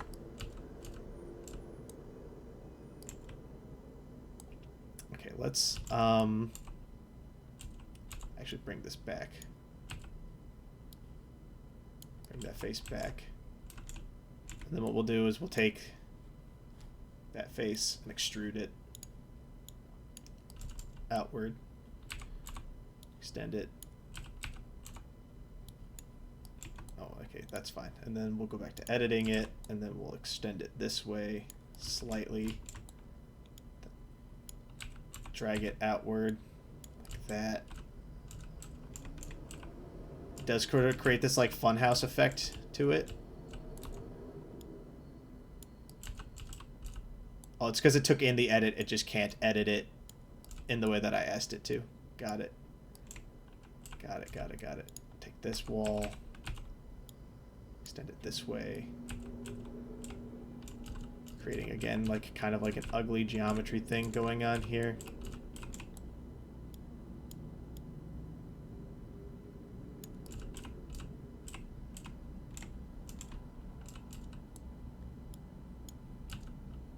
Oh, it's like cutting into the wall. Okay.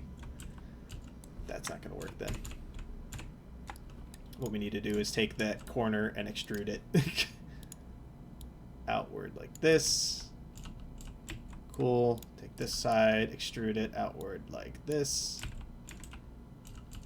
And the geometry of this room is done. That took like a half a second. That was so easy. That took like a half a second to make this like little room. I'm actually blown away by how quick that was. Considering it took me literally like an hour to make some of the rooms upstairs because I was making them the dumb way. Is this room crooked? You crooked? Feel crooked. It feels crooked. This feels crooked.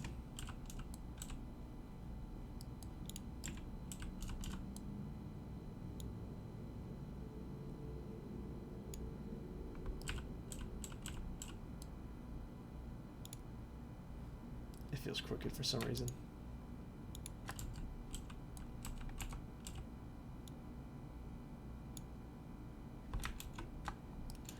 I guess it's not. It must not be, right? Like, if it's made entirely out of squares, I guess it can't be crooked. It just feels crooked for some reason.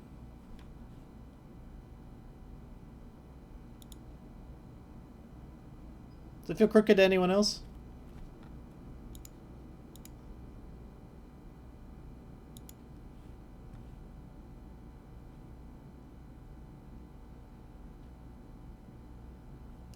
What's the pitch value of this room?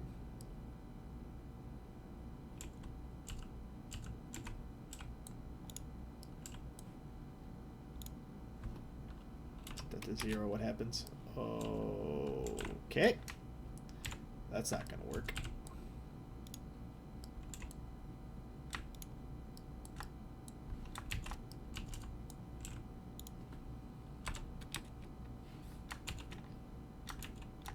Come on. There you go.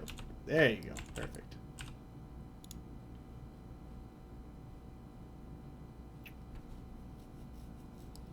If it is crooked, we might have to live with it because I don't think it's something I can correct.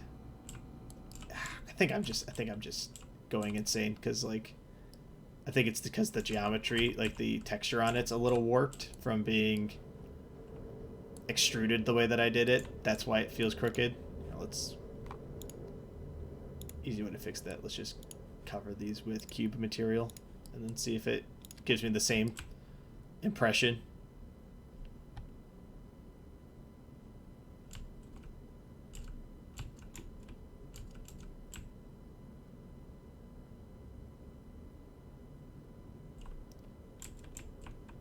No, I suppose not. No, it feels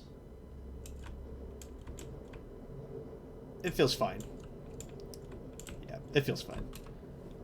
It's a little too high.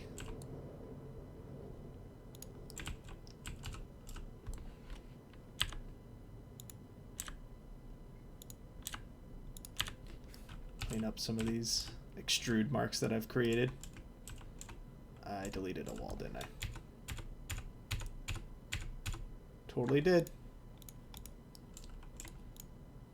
Alright, then let's bring this back in just a little bit.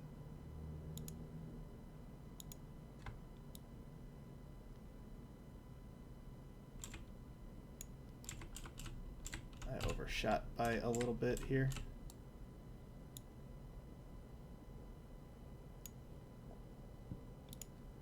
Alrighty. No, we're gonna have to live with that, I guess.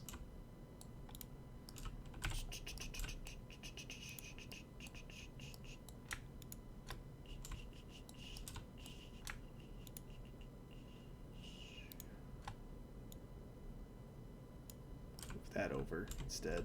And then, can I move this in now? Is that maybe the problem? Yeah, that was the problem. Okay, there we go. That's better. Cleaner. Much cleaner.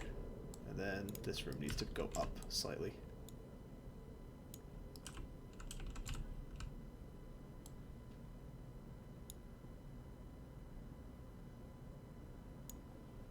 And we will do a fine adjustment on the Z-plane.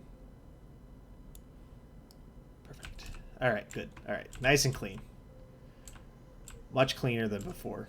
And then I think we'll just use a ramp for that. Museums use ramps, right?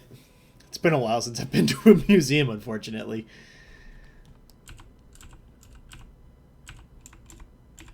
Okay, cool. I think with that, then, this will just be like simple displays, I think. What we'll do is I will make them sort of like, I mean, that's fine. Because like these are just placeholder for now. What we'll do is we'll make it sort of like the bug rooms in museums where like we'll have like a display case basically with like the most garish white object on the planet. I'm going to change the texture on this because it's so fucking white. Just make it out of cube. Lots of grays. I like to work in grays. We'll just have 2 of these in this room. You know, because like this room isn't going to be the main focus of the space, I think.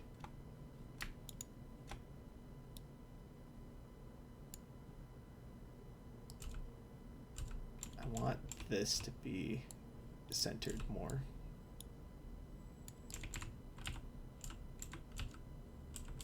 Good, yeah, because like the student stuff is like important. I think it's relevant, but it's not going to be. I don't think it's going to be that. Like it's not like the focus, right? It's just sort of another section. So then, yeah, they'll come in here. I'll have like basically what looks like a display case full of like, you know, odds and ends. And then I'm planning on doing. I'm going to record voiceover for like the audio tour for the museum, basically, which I think could be fun.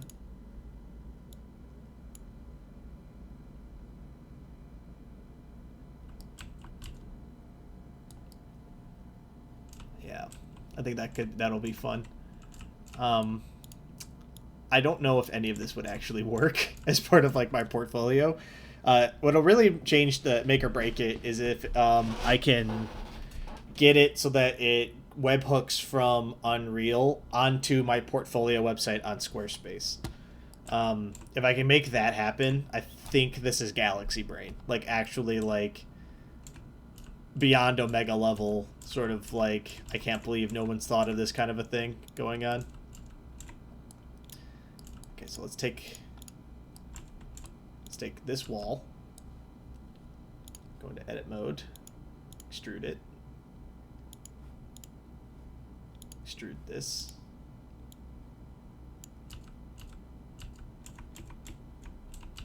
extrude it out just a little bit more.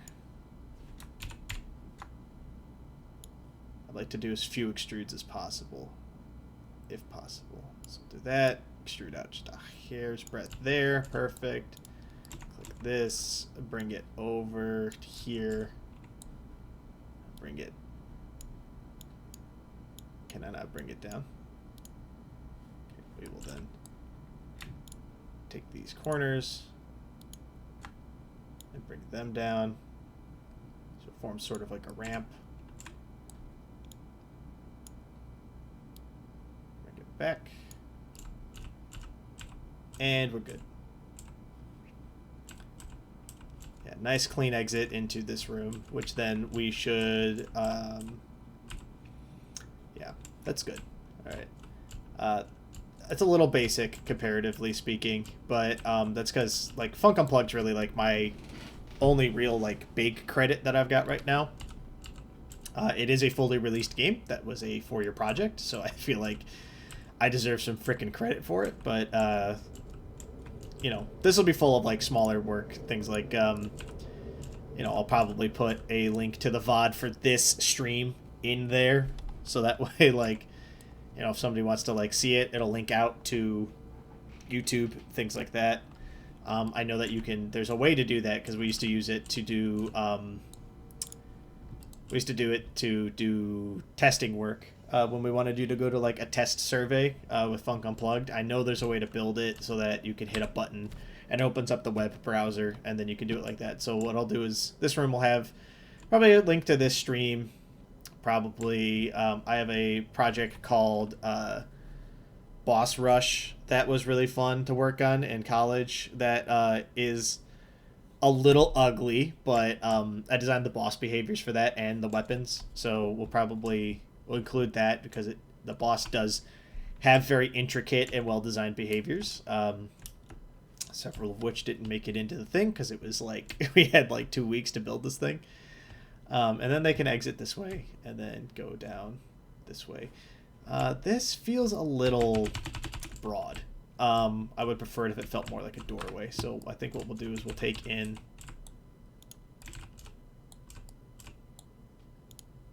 these nodes here.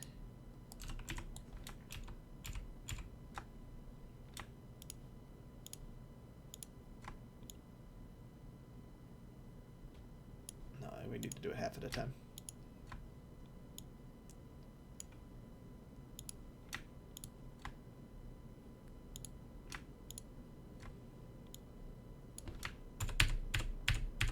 There's got to be a better way to do this. I think I'm overthinking it again.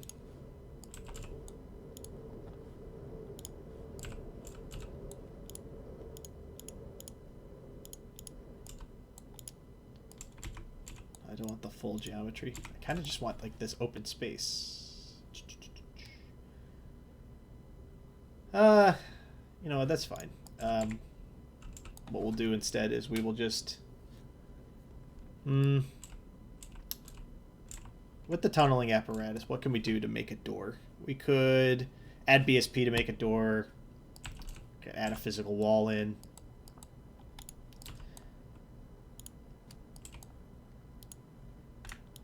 I think what we'll do is we'll just take it in slightly. Sort of form like a door.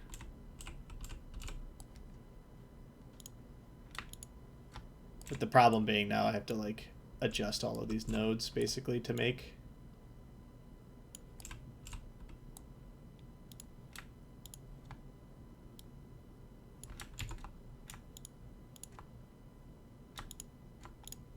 Okay, brain, here's the thing. You play video games literally all day. You can aim. Playing Call of Duty literally all day yesterday.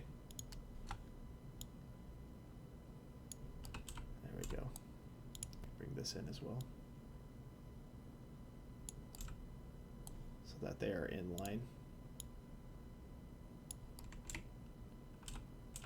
Perfect. And then we can actually like make a physical door basically out of BSP.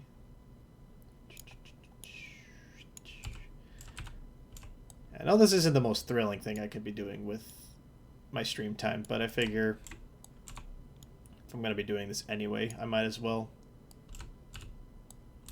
do it, right? Stream it up, show it off, do all that kind of stuff.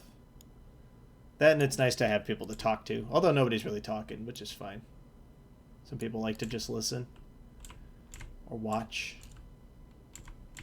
all of which is a-okay with me. No issues with that whatsoever.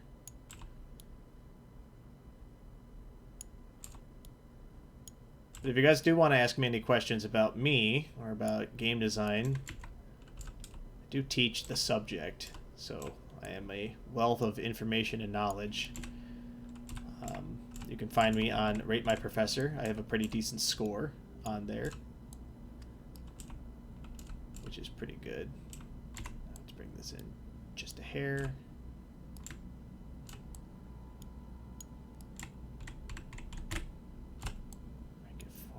Another hair. There we go. Awesome. All right. Wedge that in there so that way now it'll form a more a slightly more tunnel-like feeling. That way it feels like you're exiting something, which is good. Yes, I have my camera speed also set up to like 5, which is pretty spicy, but that's okay. Can I recombine these tries?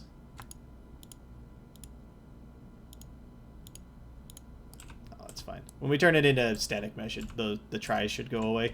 Again, I'm also not super concerned about performance, because this is going to be like a very concise space. Like, there's not going to be a lot of like, there shouldn't be a lot of performance loss, considering it'll be mostly just like normal shit. Like, it's going to be a couple of launch scripts for animations, some words.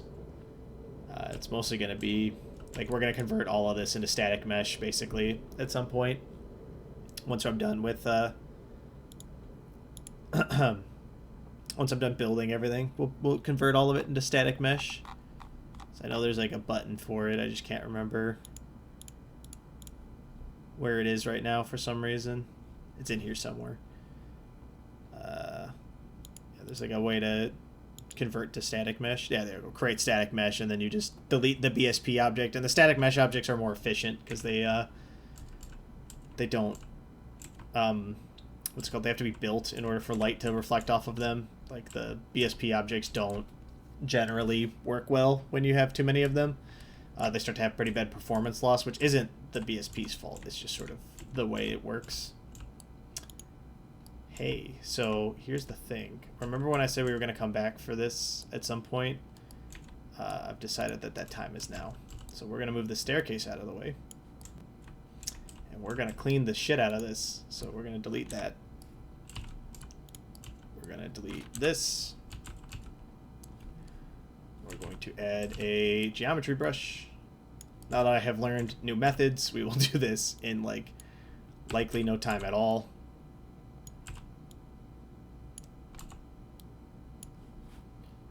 Make this subtractive.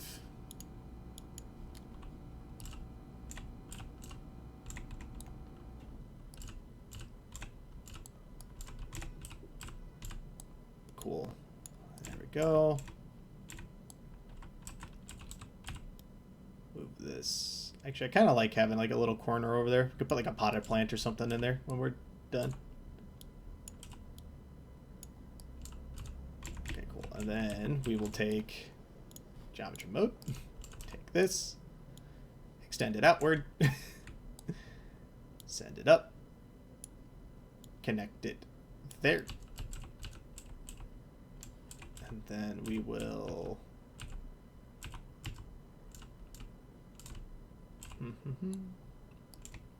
No, you know what we will do? Actually, changed my mind. What we'll do is we'll extrude this forward slightly. Then we will edit that. And then we will do that. So that way, I maintain the cohesion that I'm looking for.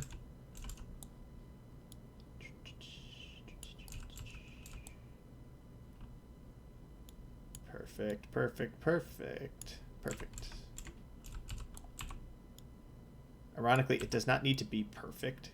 It just has to be good enough for right now. We'll come back for perfect later.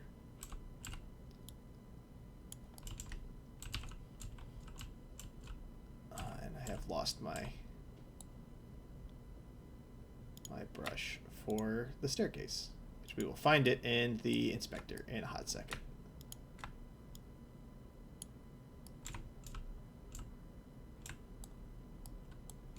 Okay, now we have to find that staircase. So many brushes. There it is.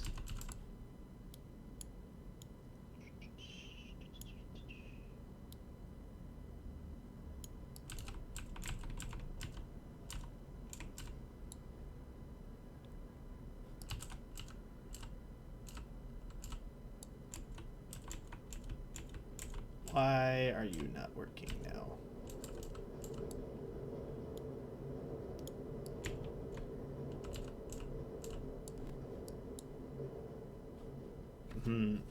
Why is it not building now?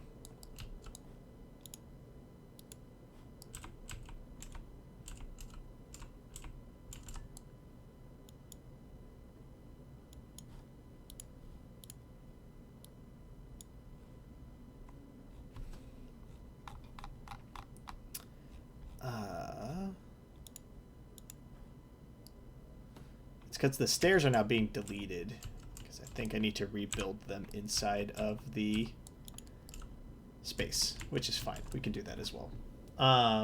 Let's go ahead and take geometry volume, linear staircase. Not a curved staircase, a linear staircase.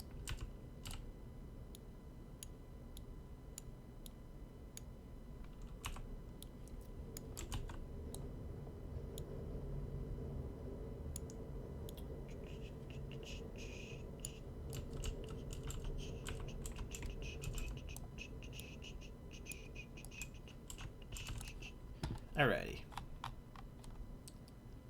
Increase the number of steps by a lot. Then shrink it back down.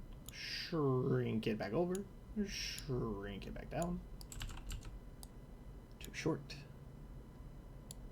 Too tall.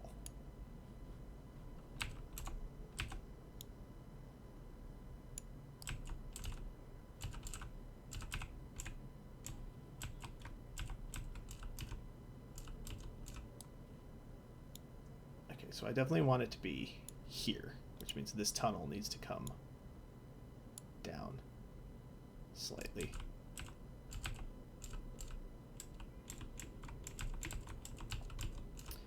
It doesn't look right because it's not right.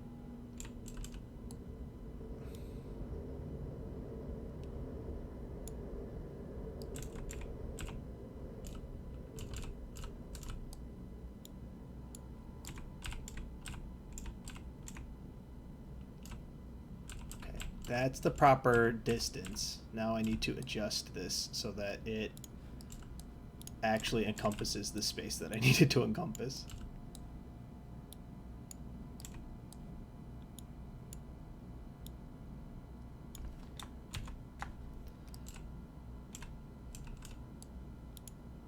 Okay, so we need to move.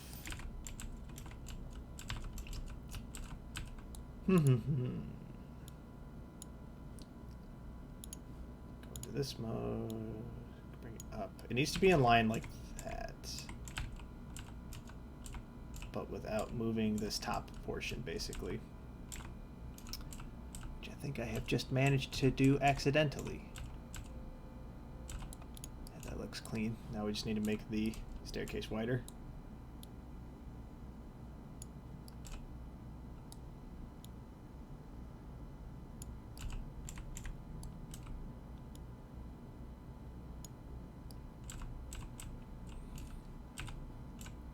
Why is it tapering? I don't understand why it's tapering. I want all these rotations to be 0. Why is it tapering?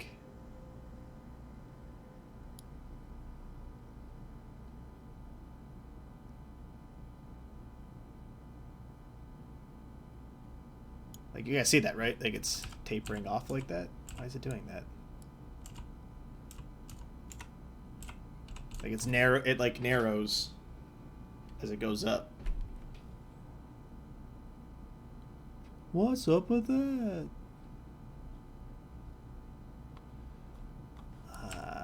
Like, I could go in and I guess manually move these. I kind of wish I like didn't need to do that though. Kind of also wish there was like a box select.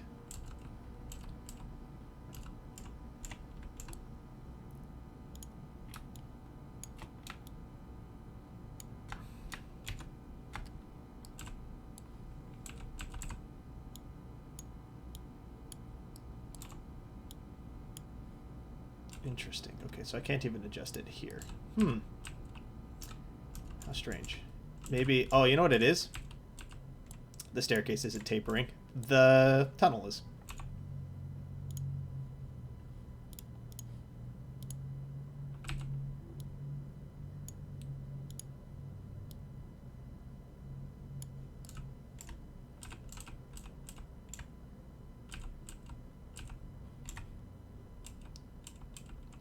Yeah, there we go. That's cleaner.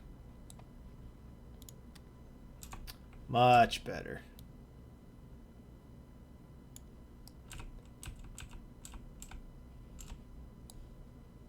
now we need to grab my player controller, who is over here. No, thank you. And yeet him.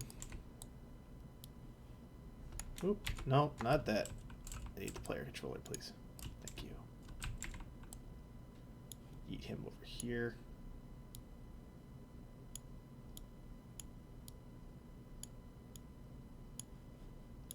Just so I can check that, make sure the staircase is climbable.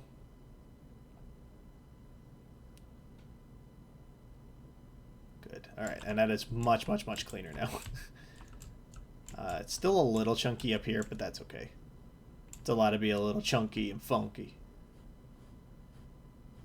Yeah, I think this is a great place. This is a great space. That's a good space. I'm enjoying that a lot. Enjoying that a lot. Yeah, and then it leads into this space over here. We'll probably speed the player up a little bit as well, so that way it doesn't take so long to move around. Although I kind of like the leisurely strolling pace. That's pretty good. And then we'll have to figure out something fun to put into this space.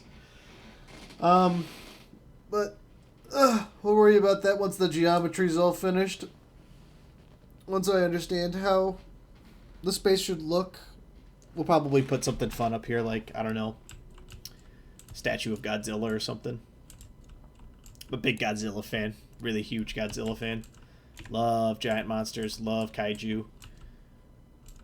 Super fun with that. Yeah, okay. So then what we'll do is the section about me will follow a very similar pattern to this one, where it'll come down, over, then a space, then it'll connect tube, and then staircase will go up like this across the room, which maybe I should build that now. Let's build that now, just so that I can have like the image of what this is going to look like in my head. Not even in my head, like actually like apparently in front of me. Alrighty, here we go.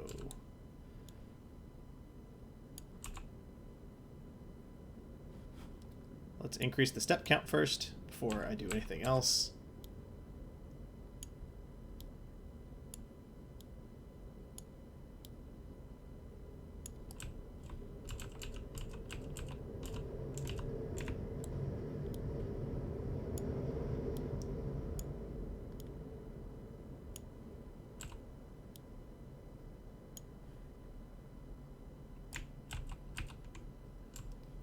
Subtractive BSP brush here.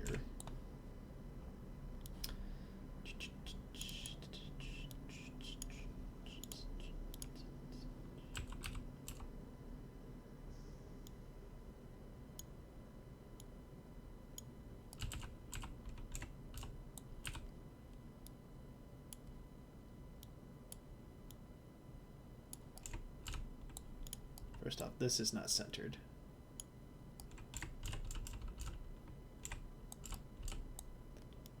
Yes, yes.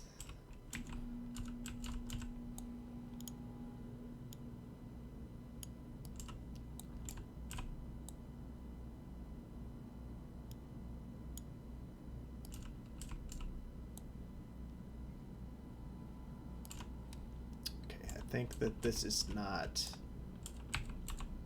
what I want. It's not what I want. It's not what I want.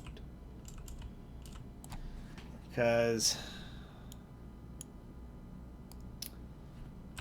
we need I want the staircase to come up and out so that the player like basically appears out from underneath this big statue.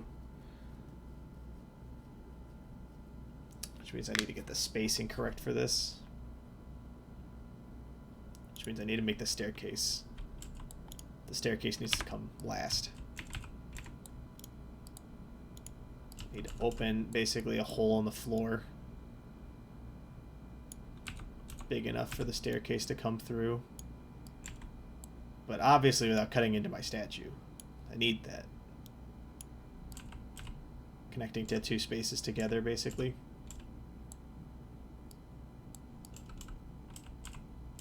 Yeah. And then we can take we can put the staircase in now.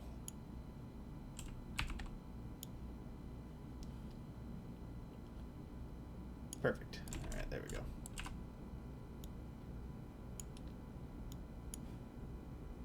Increase the number of steps to maximum. Extend outward, extend upward.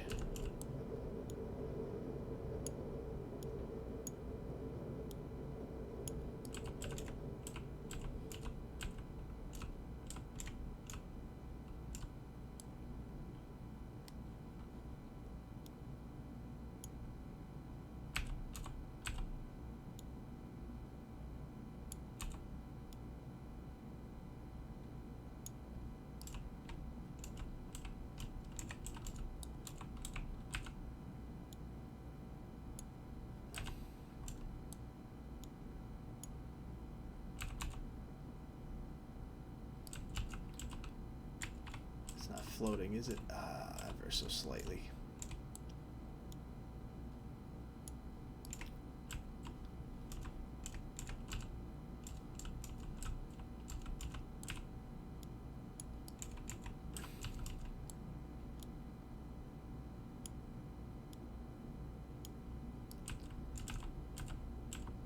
All right, now.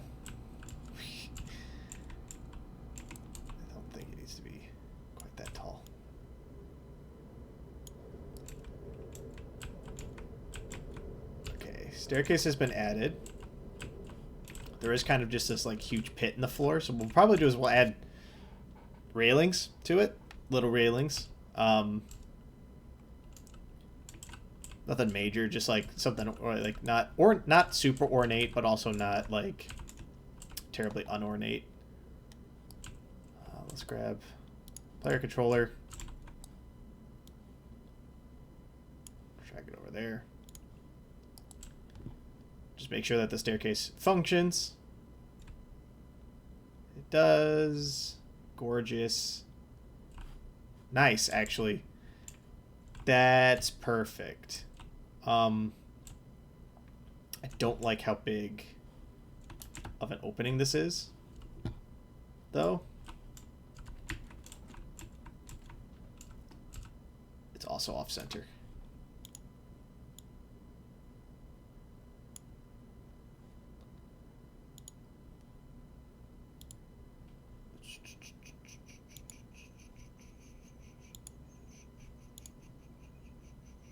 $9,640.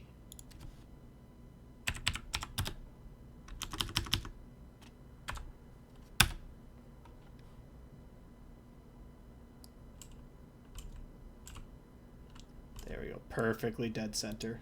Perfectly aligned. Using the power of looking at this. Yeah, because the Y and the Z coordinate should be different, but they should be on the same X plane. Perfect. Okay, so now that that's perfectly lined up, we can take this in ever so slightly.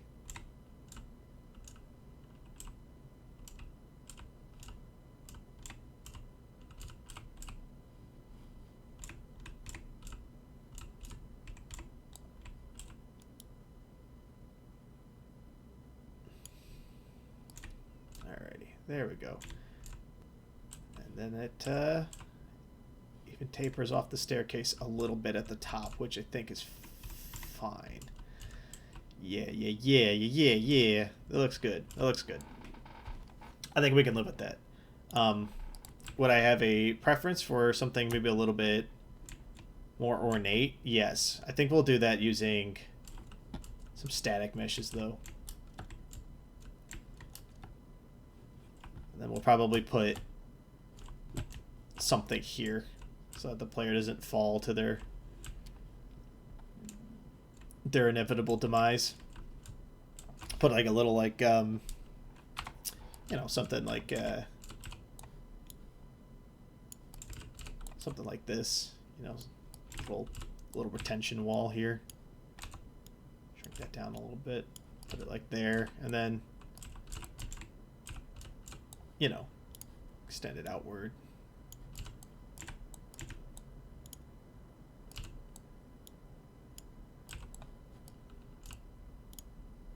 Take one of these walls, just like, you know, jack it over here. Take this one, do it like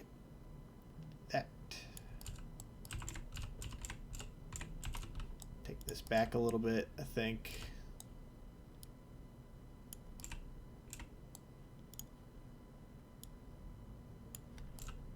Then extrude. If you've never worked in Maya, the extruding might seem a little foreign to you, which I think is fair.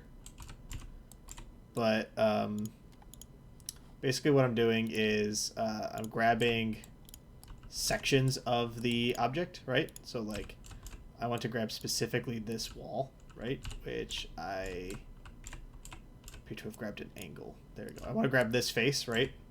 So now that I have that face, I can hit extrude. Yeah, that's fine. You don't need to tell me that it only works with local coordinate systems. And then you can basically create an extra piece of geometry that extends off that piece of geometry.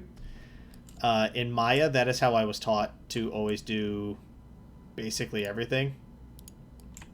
The nice part about extrudes is that if you do them correctly, they create extra faces like this, right? That then you can extrude again to create three-dimensional objects. Except I would like to, yes, have as few extrudes as possible. So that way you can create, like, you know, this is like a nice little railing, right? But it's all one object, right? So if I go into edit mode and click it, it's all one object despite being 4 sides, right? And then under normal circumstances, you would go in and you would clean up some of the, like, face breaks, right? So, like, I could go in and clean up, like, I could maybe, if I can even reduce my camera speed down to, like, 4 here. Like, I can delete some of these. Oh! Maybe you can't do that in Unreal, but in Maya, you can go in and, like, click the breaks in the faces, these things, right? And then you can get rid of them, basically, so that way it fuses the object back together. So it turns into one huge object. It's not super necessary. You don't get performance loss in games with that many faces. The only time that would happen would be, like, on something like these fucking spheres, right? Where they're made out of, like, 300 tries, right?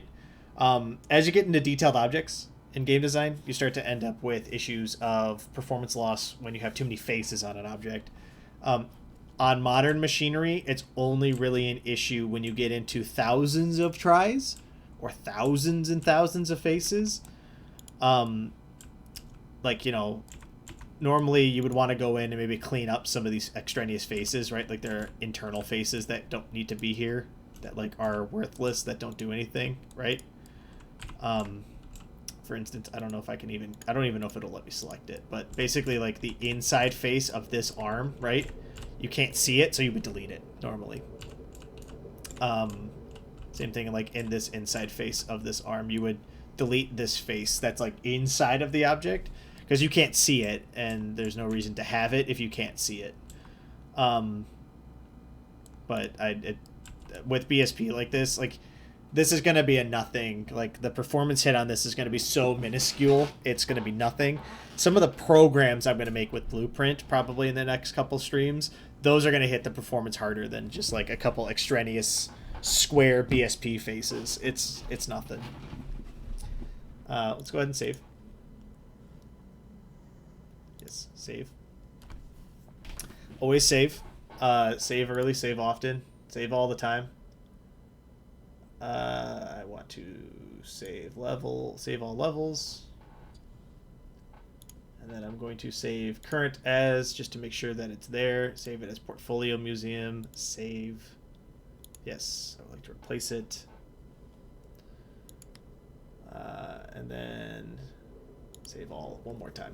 Just to be, like, overly cautious, but definitely, like, within reason. Yeah, so now we've created, like, this sort of little retention wall, which is kind of nice. Where is my player controller?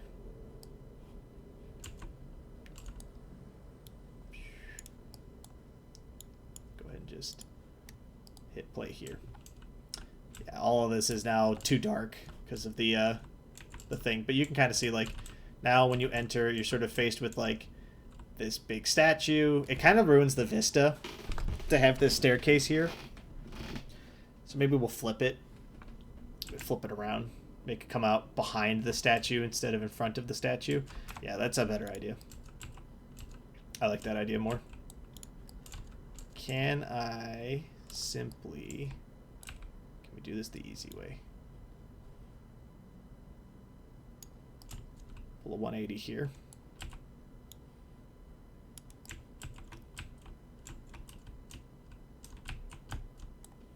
Line it up. What's it gotta be at again? -9640.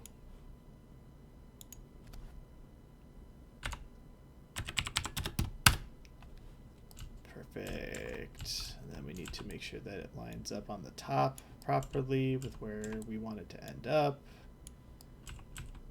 Right there should be fine. And then we can just move this subtractive brush over.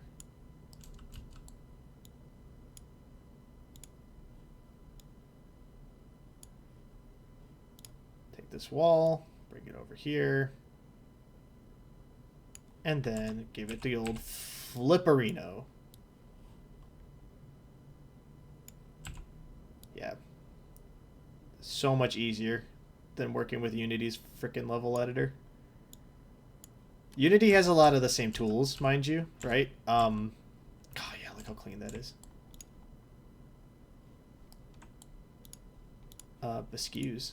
9640, please. Oh, shit.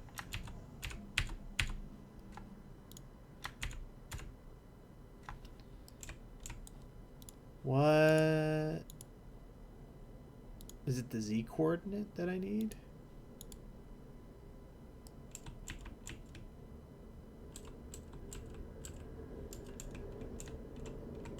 I mean, it's lined up. It's lined up pretty...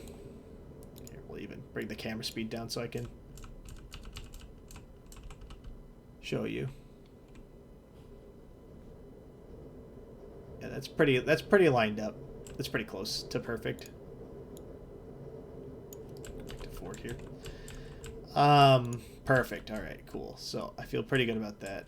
What is this? What is this volume? There's like a volume here. What is this? Is it nothing? What is it? Oh, it's the bottom of the grid, the regular coordinate plane. Oh, that's funny. I was like, what is this? I don't know what this is. Cool. Yeah, so then I think that's gonna look way better. I'm gonna have to put lights in here now because I can't see, because when we save the project, it builds itself. Yeah, so you come in here, you see oh, look at the statue, it's crazy. Okay, and then this is pretty. This is good. Like this. Let's go ahead and put a couple point lights in here. And by a couple, I mean we'll put 1 point light in and then make it super huge.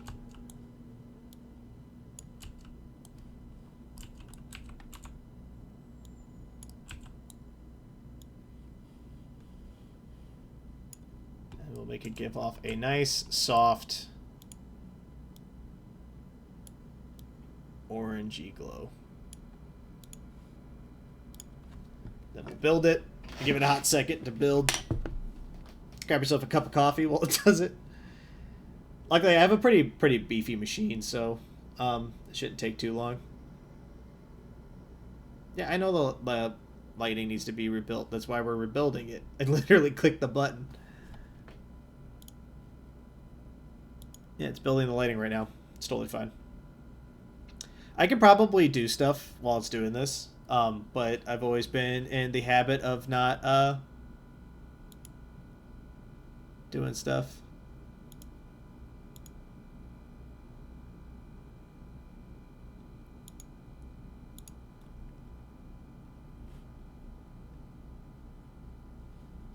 Now when we play, it should...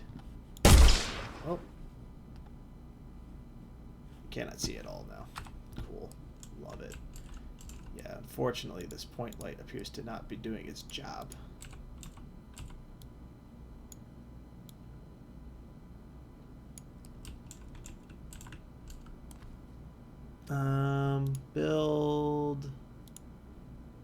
Build lighting only, please.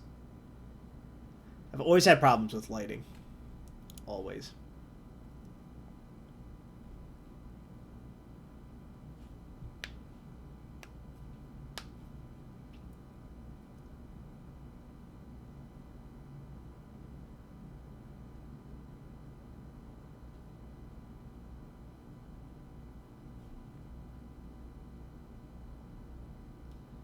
I wonder how many candelas is a standard house light.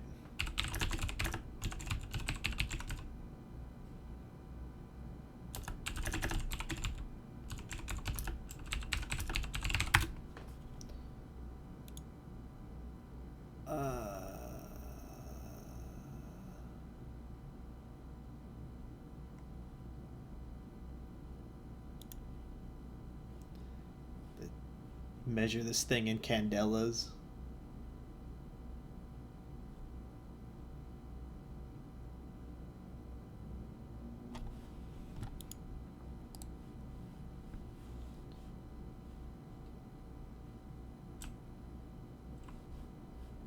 It needs to be brighter. That's the problem. Okay, we need to increase the candelas. Increase it to like 38 maybe.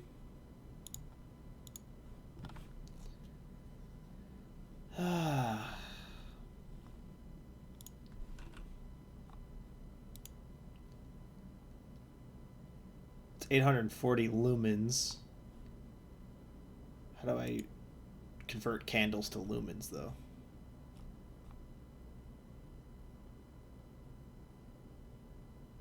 Oh, okay, so you need like...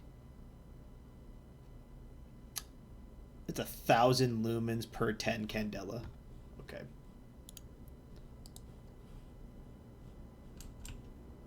Yeah, there we go. See, it's increasing in intensity slowly. Okie dokie. Yeah, we'll have the attenuation. The source radius should be higher as well. Just increase it to like all the way.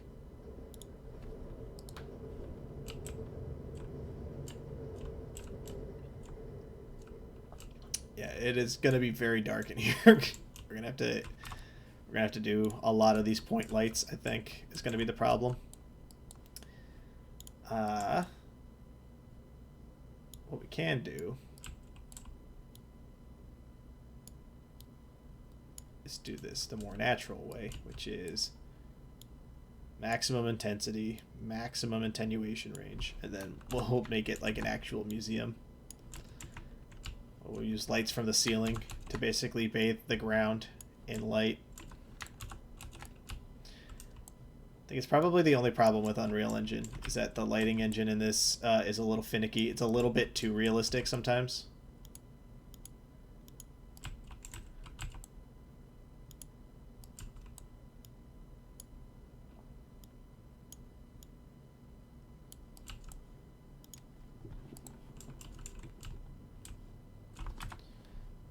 Let's rebuild the lights. We're going to be at this for a hot second.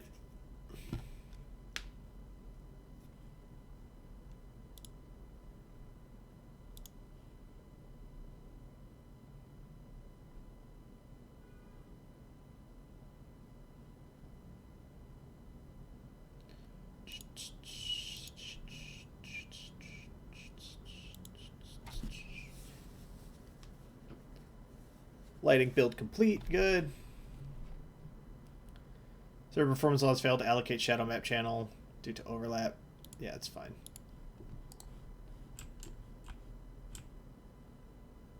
Yeah, it's kind of... It's still so weak, though. Oh, man. That's right. We'll figure it out. It's probably going to turn into, like, I put a skylight in here instead or something like that.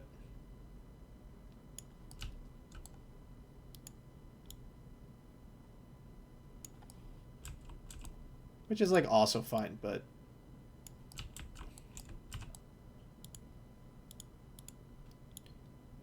all you need's a clean yak.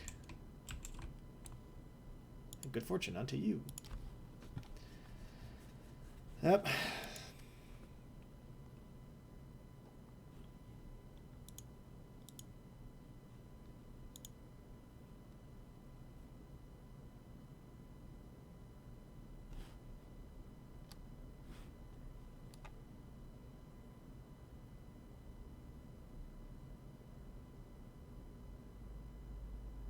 Doot, doot, doot, doot, doot, doot, doot, doot.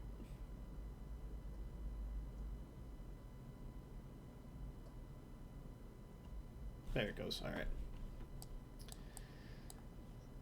Yeah, that's fine. Severe performance loss. Failed to allocate shadow map. That's fine. They can fall back. They're allowed. The problem is that these lights aren't doing anything, like, at all.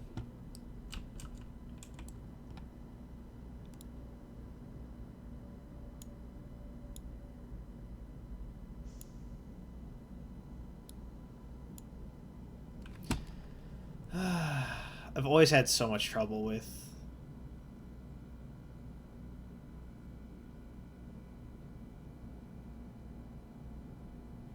always had a lot of trouble with lighting.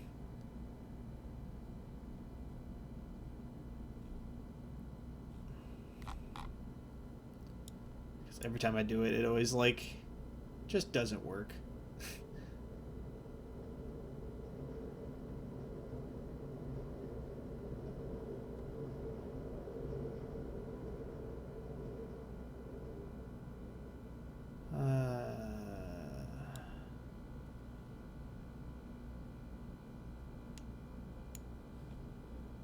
Try that build, and then we'll see what happens. Because they're all set up to the maximum candela, so it can't get brighter than that.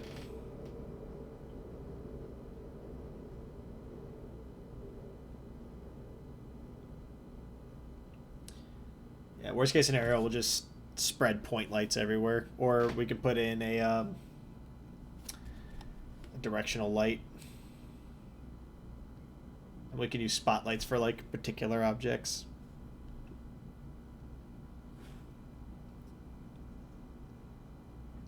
But I've always had trouble with lighting in Unreal.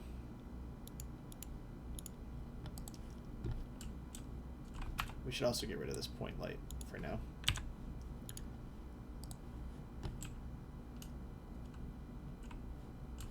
Yeah, like, that works, right? Like, I can see that the spotlights are working. They're just weak, and they don't fill the room. Let's try one of these lights. I don't know what this thing does. Rect light component.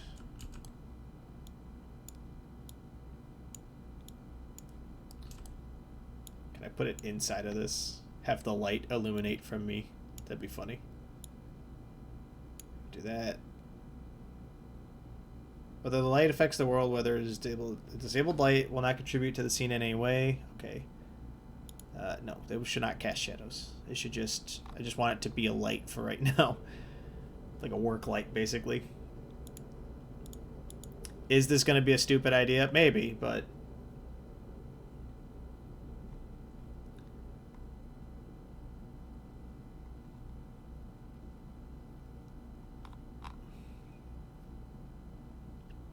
we'll find out. I just want to get it done. Get this done, and then we'll move back to doing geometry for a little while. My hope is that we've got about an hour and a half until I need to stop. So I'm hoping that by the time we can finish the other 2 sections of geometry in about an hour and a half as well.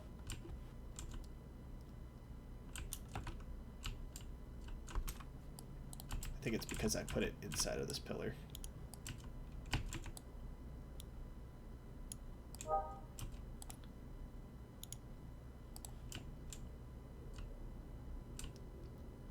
Oh no, it just, like, projects in, like, one direction. That's so strange. Bring back the attenuation range. It looks like it's supposed to be a sphere, isn't it? Or am I crazy? Maybe I'm crazy. I am, like, attempting to relearn all of this stuff, basically. No, it's like, yeah, it's like a fucking... It's like a box. That's wild. Okie dokie.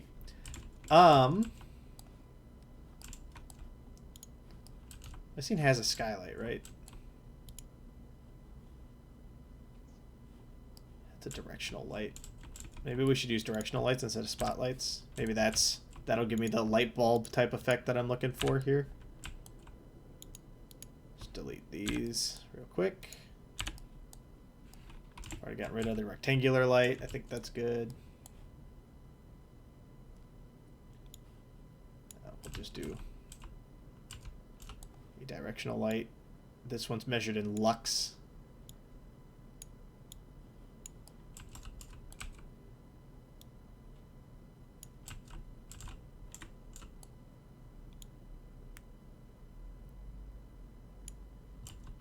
We'll do that.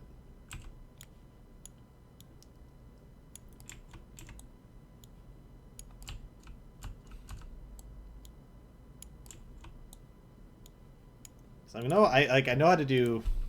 I gotta build it. I know how to do atmospheric lighting, right? Like in like a dungeon or like inside of a house or something like that. But I've never figured out how to like light up a room, right? Like I want a room that have like an ambient light associated with it. I suppose we could put point lights everywhere until the room lights up, but I think it'll be nicer if I can figure out how to do if I could take the directional light and just like bake it into place, basically. That'll be pretty good.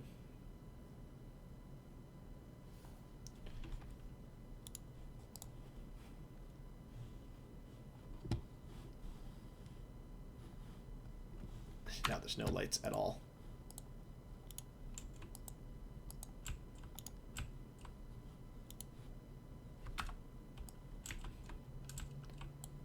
Huh. How strange. Yeah, I guess we'll just take some point lights and we'll just spread them around the room. Increase the candela density to that, and then the attenuation range to like as big as it'll go, basically. This might be something that I have to like look up and relearn how to do properly. Which is fine. We can do that.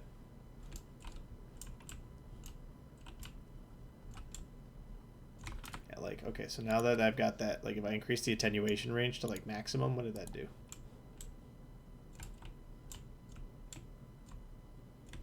Okay, so, like, now if I move you to the middle of the room, and then, like...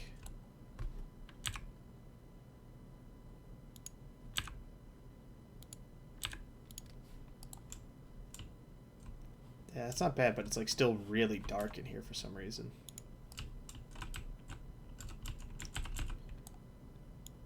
So what we'll do is we will just stack a couple of lights, I guess.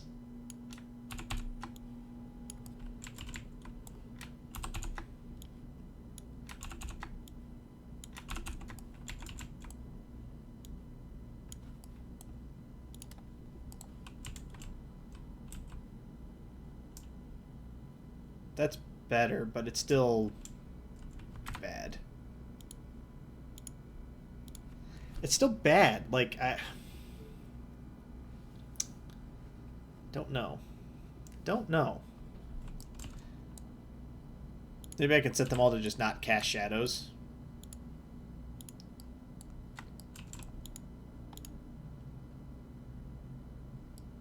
Maybe.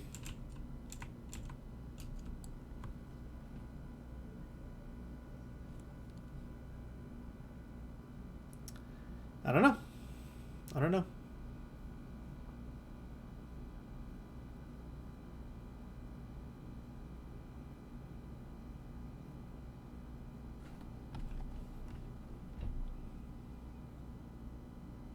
Yeah, it's fine. They can fall back to their dynamic lighting. Like, this room's now properly lit up, but maybe what we'll do is we'll take down the intensity to like 45.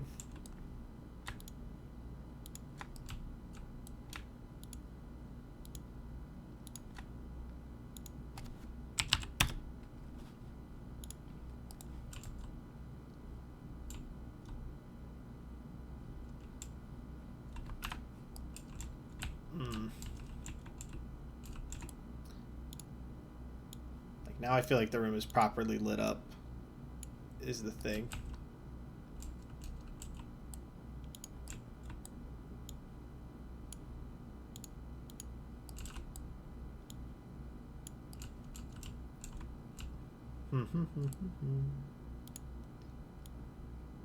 Just scatter these lights around a little bit here. See if that helps out with like the glaring nature of them. Yeah, I mean that helps a little bit. That helps a little bit. So what I think we'll do is we'll do 4 and 4 on each side, basically. Lined up just so. So that should still let me use like a spotlight to basically spotlight the pillar in the middle.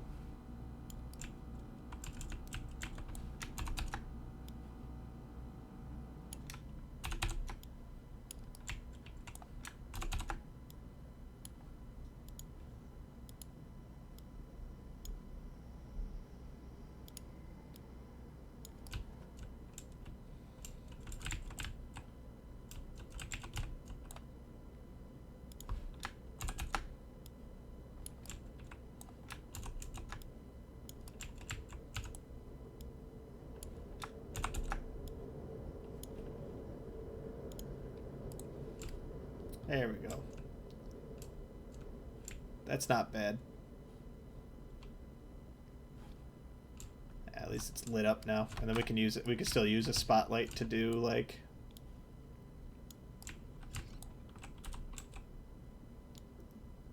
something like this instead.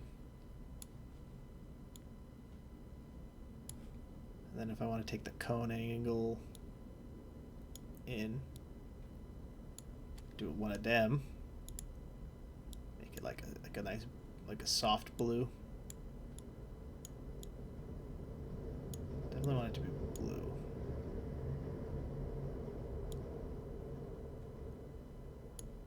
There we go. Perfect. Softer maybe. Perfect. All right, do that.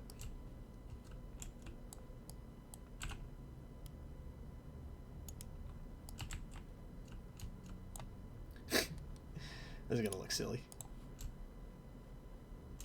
Oh, I did not turn up the lumens on that enough, I think. And then let's rebuild. Rebuild our lights. Constantly with the rebuilding of the lights. Oh, man. It's not bad. I am getting a little distracted doing this lighting thing right now, but I think it's got to get done eventually anyway, so we might as well do it now. Check my email while this is going. I know it was like real professional of me to check my email while I'm on stream, but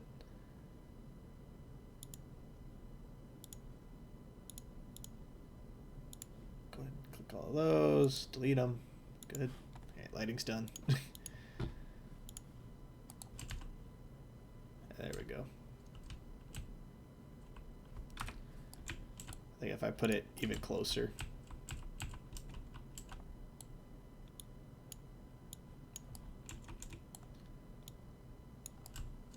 Yeah, there we go. Change the angle on it a little bit. Raise it up. Cool. Alrighty. Alright, enough of being distracted. Let's get back to doing geometry. Although this whole thing started because I wanted to build this thing, and then I accidentally built the saved it and built all the lights and stuff. So there you go. Nice. All right. Projections are all good there. If I take the skylight and move it inside, what does that do? Nothing. Okay, that's fine. We'll just ignore that then. Because the skylight comes from outside. That's why like that door has light coming out of it, basically. But we'll concern ourselves with it in a second here. Alright, so we've gotten the left side is all done. It's sprawling, whirling, dirling-ness completed. With the staircase being actually like super clean now too, which is nice. So then let's go ahead and build out this section. So I want them to be reversed from one another. So we're going to have this one go up, and then this one will go down. That way we can be good. So let's go ahead and do this section is about me, about like my personal likes, desires, and things like that. So let's go ahead and slam that there.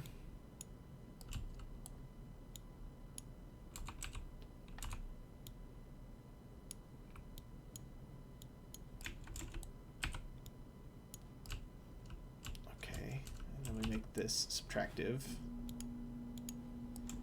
So that forms a little space.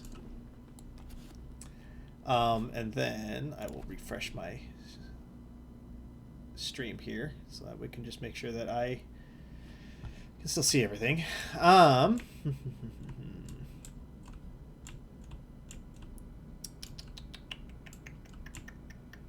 do I want to do this? I'm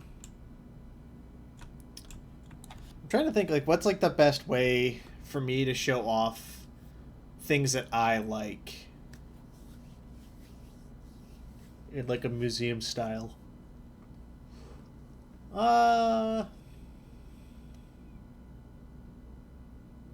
See, this is where we will turn to the internet real quick. Museums about people. 6 of the best people's museums. Really, I kind of wish like I could go to the field and do some like looking at the museums and shit, to be honest. Just because I think that that would be...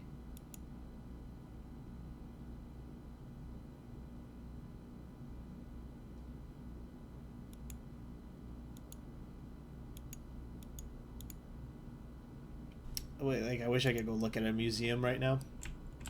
It'd be very helpful for this. Take some photos. But what we'll do is, I think the play here is going to be to pull this out.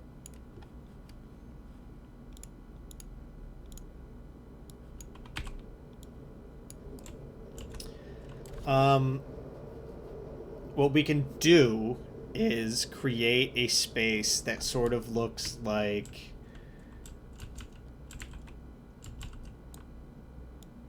almost like a recreation of like, I don't know, like a timeline, I guess would be the best way to put it. So let's extrude.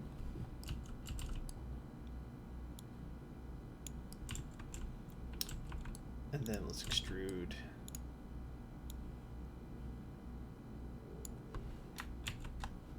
I just don't want to do that this way. That way. And then this way. A little bit. What am I picturing? What am I picturing for this space? What I'm picturing is we will take the form and function of this space and instead we'll make it a circuit. So we'll put... No, I don't want... Just put the regular fucking BSP in, please. Thank you. What we'll do is we'll put this in here like this.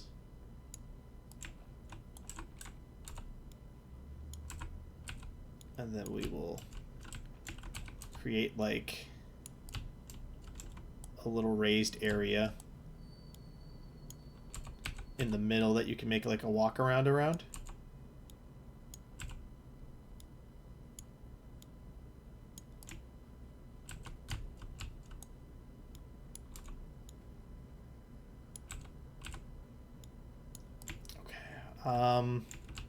Is that too similar to the Funk Unplugged exhibit? Maybe, but museums are all pretty similar to one another. Oh, you know what I can do, actually? Different idea.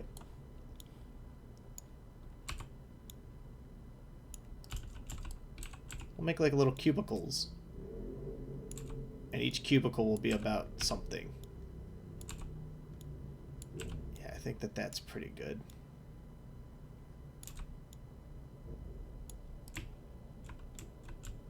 Yeah.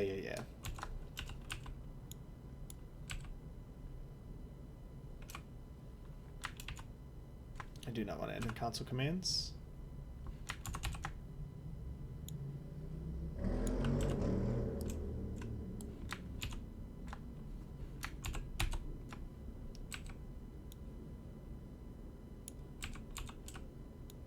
Perfecto, perfecto.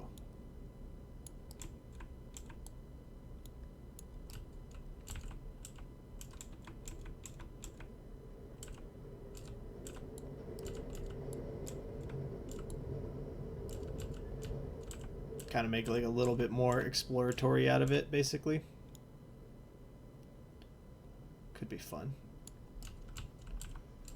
Could be fun indeed, Master Wayne. And then we'll do another one over here. This one just sort of like regularly closed off. And like we'll put stuff on the walls here and stuff, but for now this seems like it'll be a fun space to play in.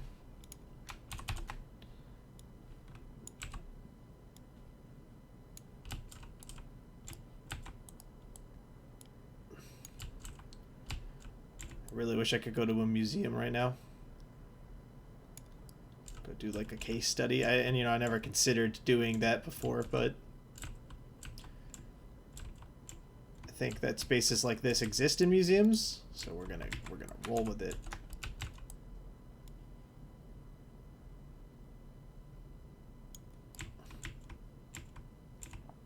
Good. And then that created another pocket there.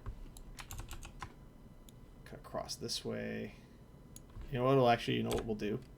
No, I think we will make one more little pocket over here, but not exactly lined up like that. What we'll do is shrink this in a little bit, pop it this way, just a hair's breadth more. Perfect. Okay, I guess then when they enter, they'll see that. They'll come around. Hopefully they'll see that. And then what we'll do is we'll put little display cases. That'll have, like, they'll be clear, and they'll have stuff inside of them.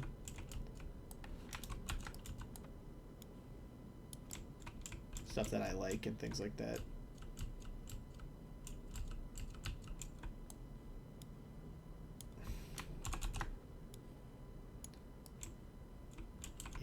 Yeah, I think I kind of like that. Because basically you walk in, we'll see a display case maybe with, I think what we'll do is we'll make each one of them like a prominent thing that I enjoy, right? So like, we'll make this section, you know, about like my work history maybe, or actually maybe we'll make a back corner about work history. So let's go ahead and add.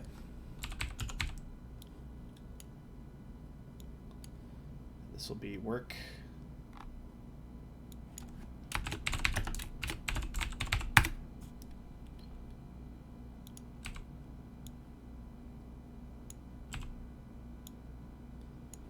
Work history there. We'll make this section about hobbies.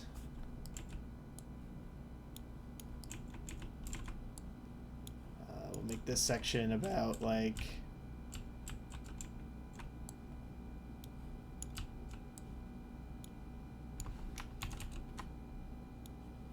this section about like, I don't know. What's something else that people would want to know about me? Maybe skills. And then we'll make this last section back here. Actually, we'll make this an exit that will go up. Yeah, we'll make this a section that'll go up. So this will be where the staircase comes in, and we'll have it curl around and go over the top up here like this. Yeah. I think that's good. That making it curl is going to be a pain in the ass, but I think it'll be worth it. And then we'll make this display case will be like,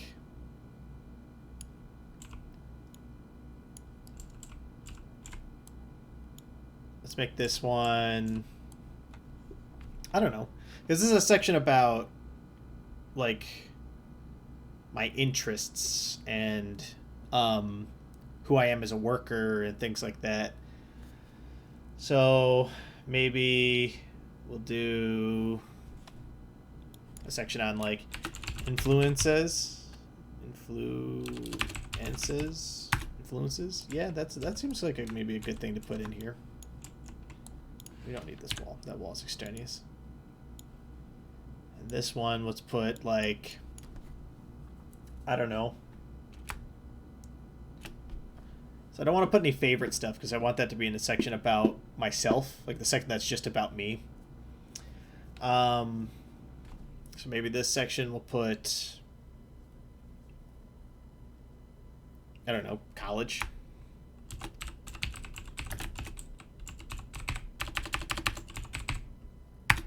College degree.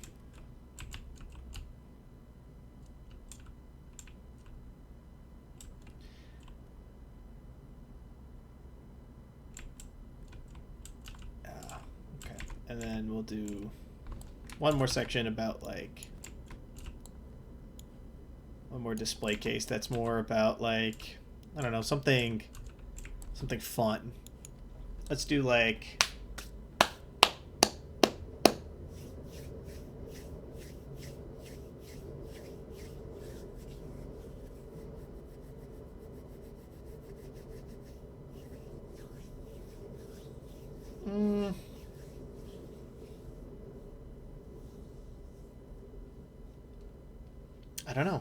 I don't know. It's tough. Maybe one more. I definitely want one more.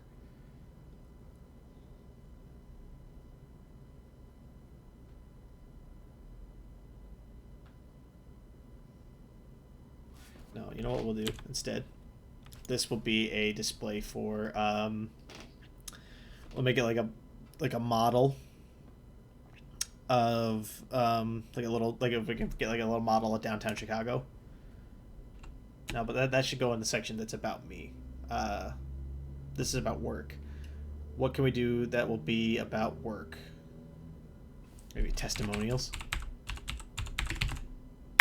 Yeah, we'll do testimonials. We'll have it be like a little display, and you hit the buttons, and I'll get some colleagues and friends of mine to write testimonials about me. Yeah, that'll be fun. We can do that. We'll also write some fake ones.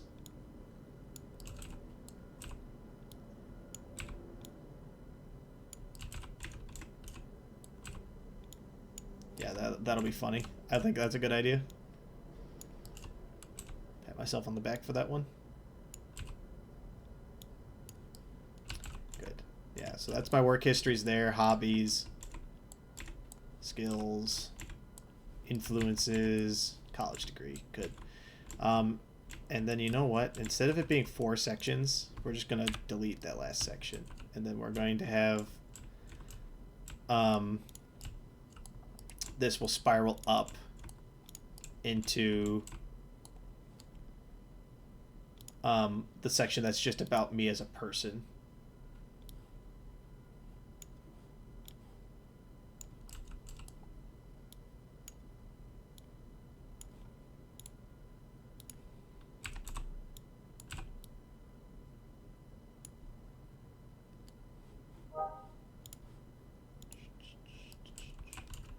His friend started playing World of Warcraft, which is good. I'm really glad that everybody apparently got on the same page about putting all of the notifications in the same corner. So when I do streams like this, I can just put my face cam in the bottom right corner and never have to think about moving it ever again.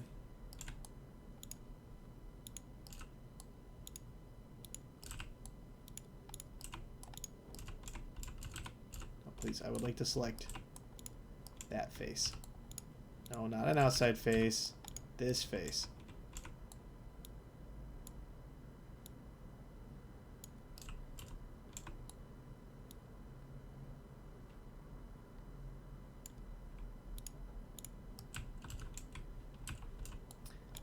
will say that this is a little finicky.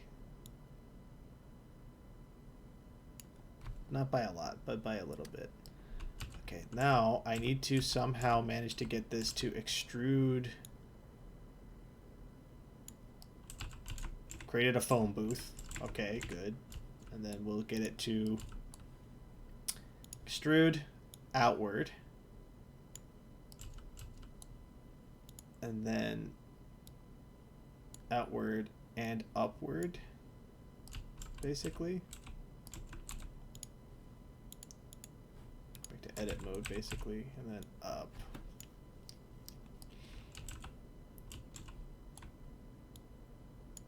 Outward, and then upward.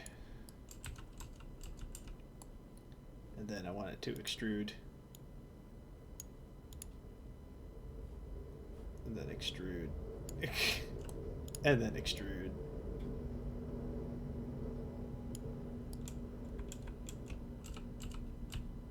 Creating like a switchback staircase here. Except this whole thing needs to be taller.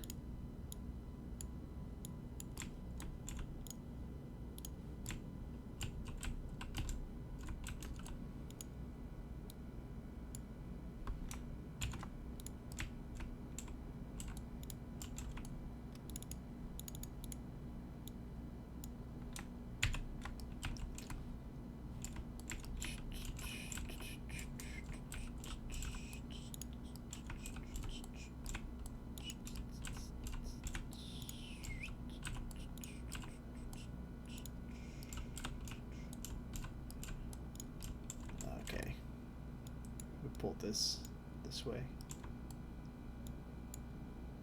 Pull it up. I can, but I really need to be able to select this face in particular. Da, da, da, da.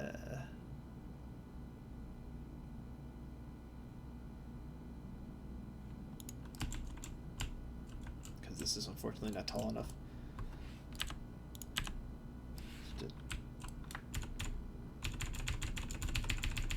Undo all of it, basically. There we go. Okay, so we need it to be... We need it to go pretty tall. So let's go out, then up. What does the spiral staircase even look like?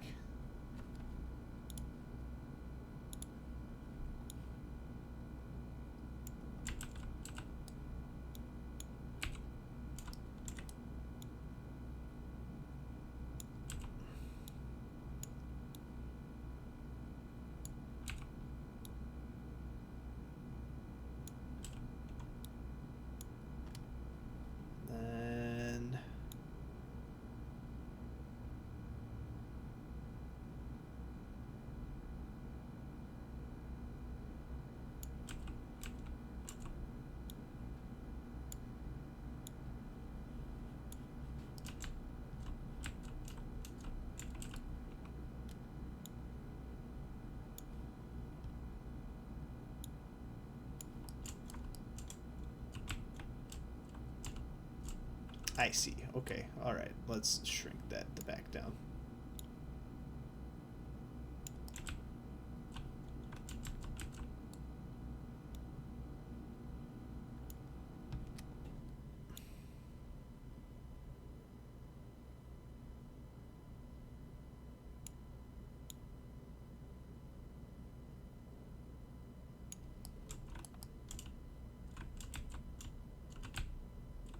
That's like a fucking super grand staircase. That's hilarious. Yeah, we will just shrink that back down. Increase relevant height. Make it go counterclockwise.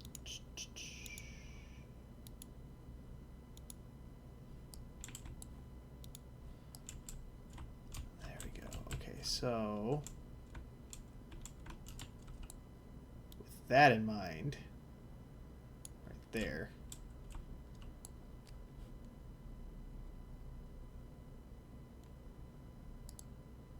I would like to, can I make this like, is there a way for me to like highlight this.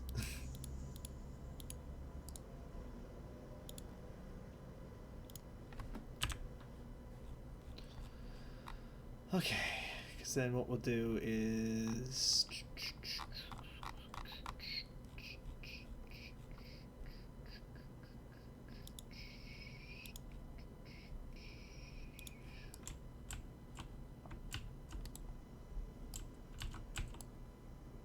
change the plan slightly, basically.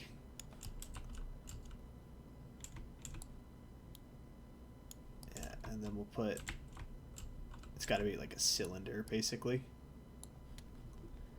Is there a way for me to elongate it out? No, so we will have to do this and create like a hallway basically to it. Okay, yeah, we can do that. And then we can do a big cylinder. Yeah, that'll work.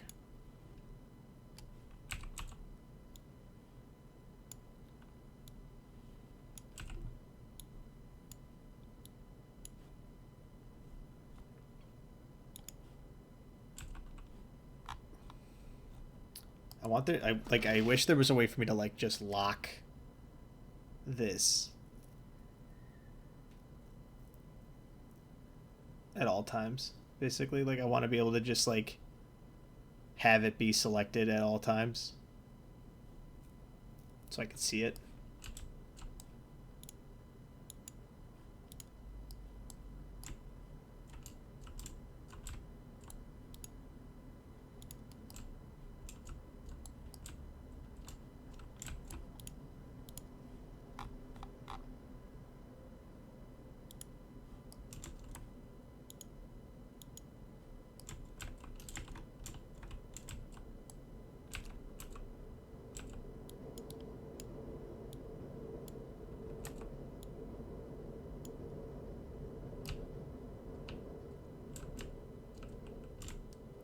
Need to be careful that I'm not encroaching on the geometry for the rest of the space, basically.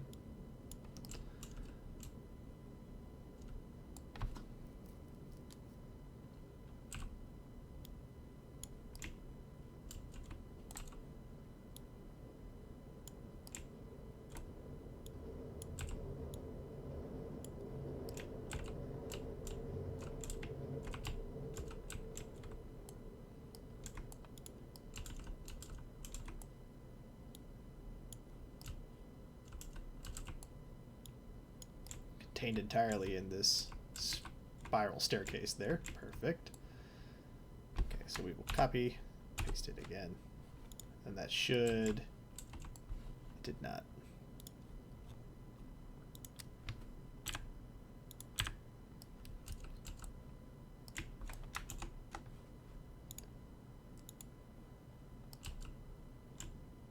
Get an additive staircase and then... Okay, there we go.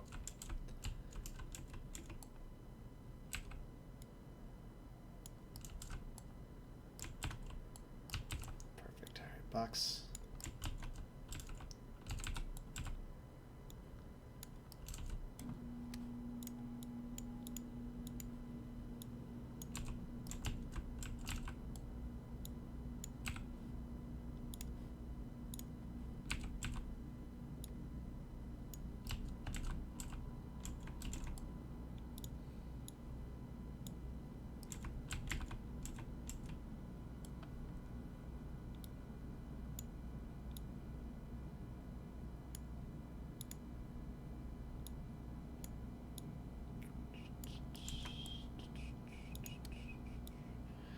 Yeah, it's slow work, but I feel like it's gonna be worth it when I get this all finished up, basically. I know this probably isn't the most thrilling video most of you have ever seen, but for some of you it'll make for some very interesting entertainment, at least. I hope. As you watch me basically lose my mind trying to make this stuff work.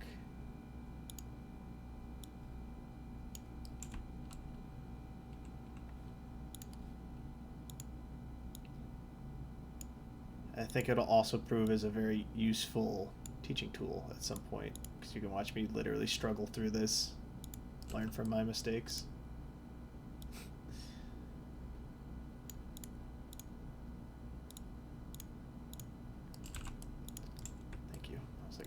click this, please.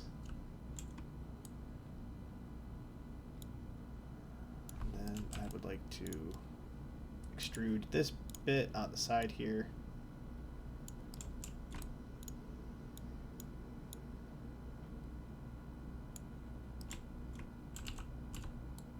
This is gonna look kind of ugly.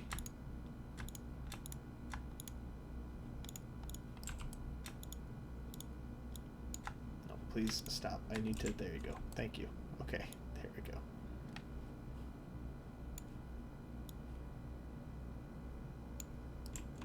There we go, okay. Not the prettiest thing I've ever built, but it'll do.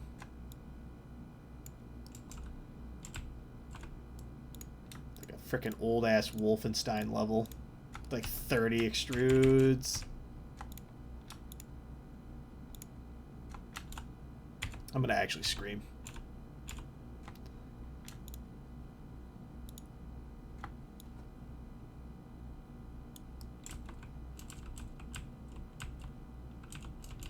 Fucking fill in a square area with, or a round area with a square object. It's an actual nightmare.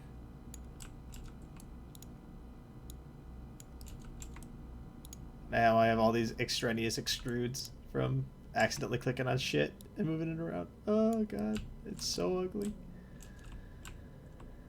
It's so ugly, but it will work.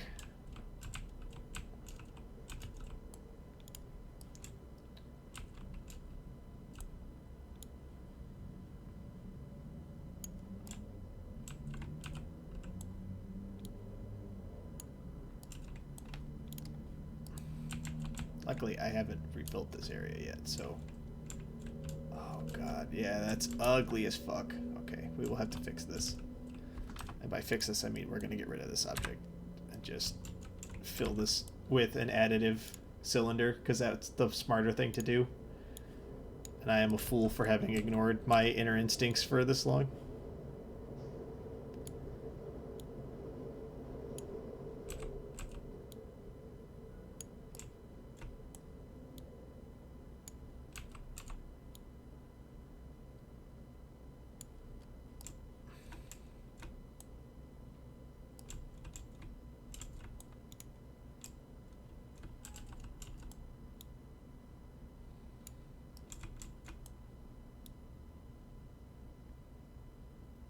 Absolutely hideous.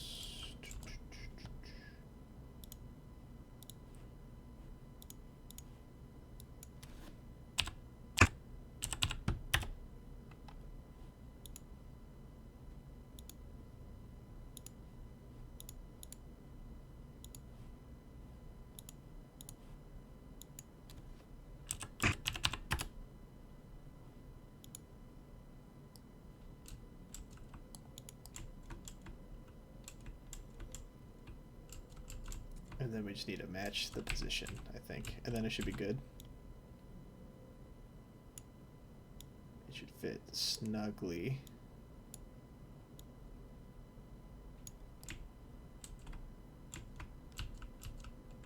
Perfect. Actually, really, really, really close to perfect. Holy crap.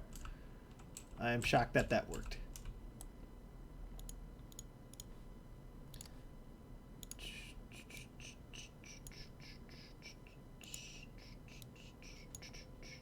Perfect. There we go. Sacrificed 2 squares.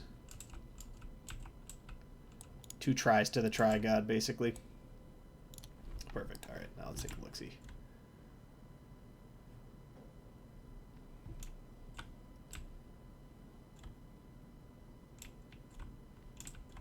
That's weird. Why is that happening? It's like one staircase. Like one stair out of all of these. Okay, then we're gonna have to get something fun and big to put in the middle of this. Maybe maybe a second statue. Spiral up this big statue of me. That'd be funny. Alright, yeah, we'll do that as well. Which means we need to mark that. Using a cone of Dunshire.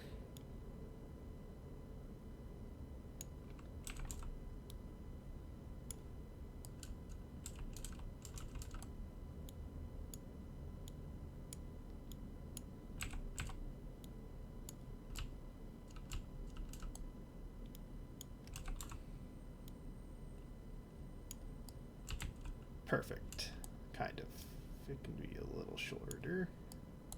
I don't even know why I'm like finicking with this. It's like a placeholder object.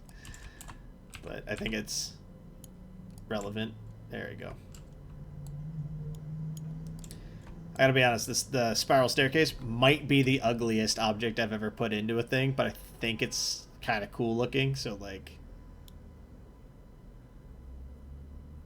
I can increase the inner radius of this, huh? Broaden the stairs just a little bit. They're not clipping out of the geometry now, are they? No, they look fine. And the step height is fine, I think.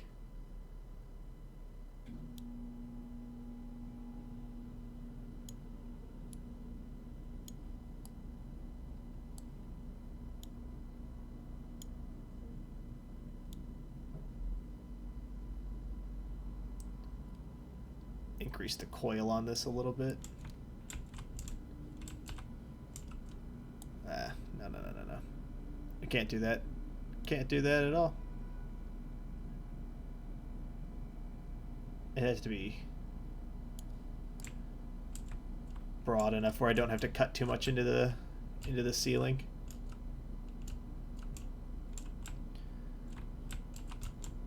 Because my goal is to not have to avoid having to like cut too much of a hole, otherwise it'll look nasty.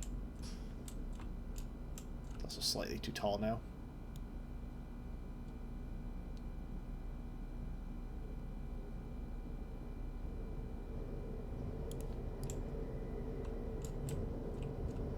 That'll do. Can we still walk up this pretty normally? Yeah, I also fixed that issue with the thing. Yeah, making a railing for this is going to be a nightmare, though. I keep getting stuck on the geometry on this staircase.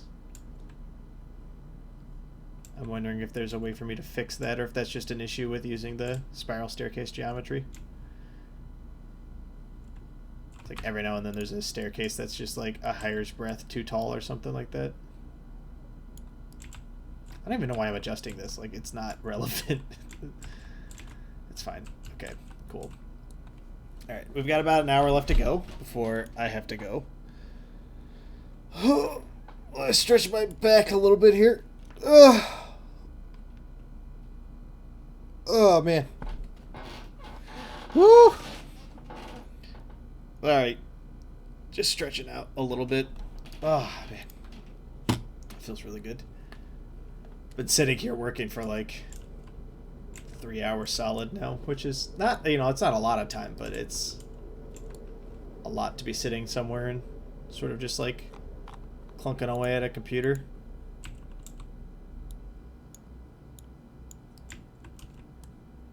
Create a landing.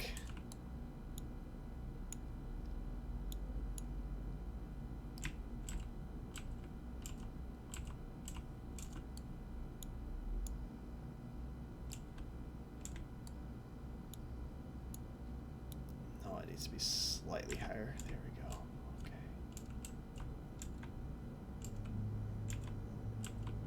Problem now is that now we're just going to have to do the same thing we did below, where I have to make a floor, basically.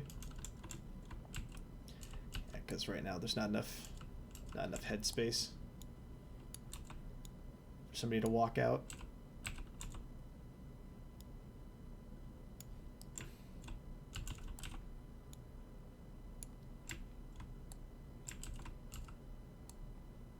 It's coming together. It's coming together. It's definitely forming a space. Yeah, we'll have to make it. We'll have to figure out what we want this triangle to be, basically. That should be fine.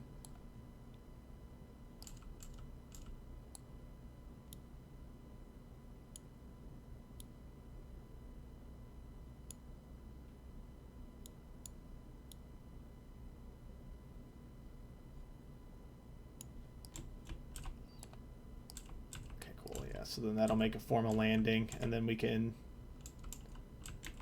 Hopefully the big important thing is that we need to be able to walk up it, so let's just do that, and then extend it just a hair's breadth this way. Cut an opening into the top of this, basically. Okay, can the player walk through that now? Because we're not going to... I'm basically designing this whole place around the height of this default player controller. Good or bad, right or wrong, irrelevant, basically. Because, like, I'm not going to spend the time on a portfolio piece like this just making, like, you know, I'm not going to spend the time to make, like, a new character controller and stuff.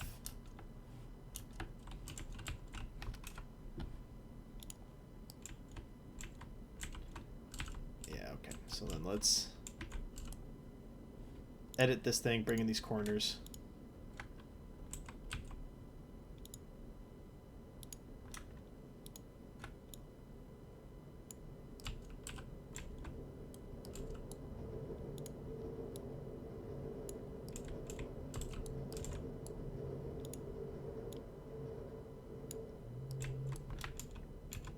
Let's do it without breaking the tries, shall we?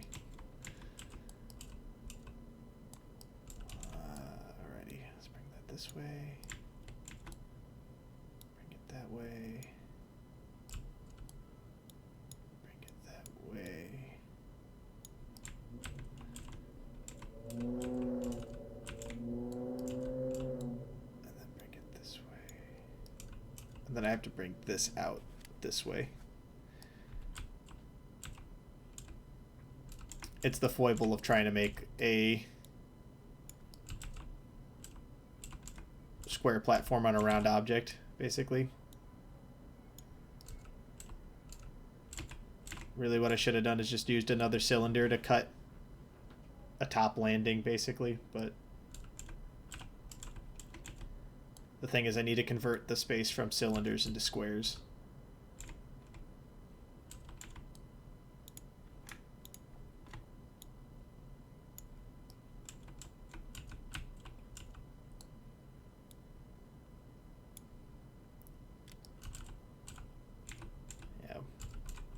Trying to avoid any cuts like that, though.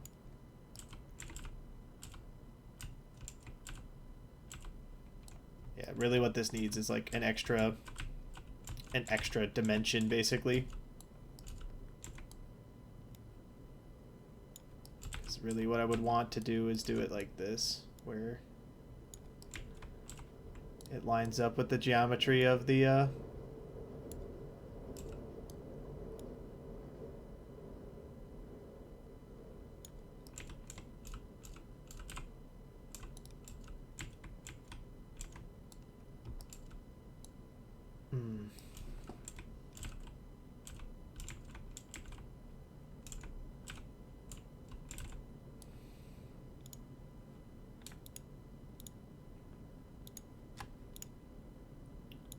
this wall this way slightly.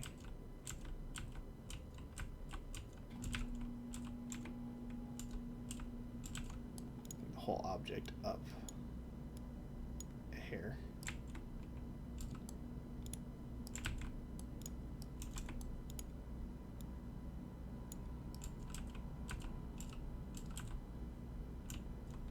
Oh, I hate that.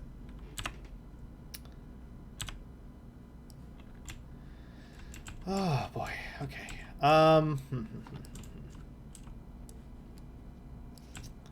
Because right now, yeah, there's a solid ceiling up there. What we need is to convert. We need to make a landing that converts that into a square space, basically.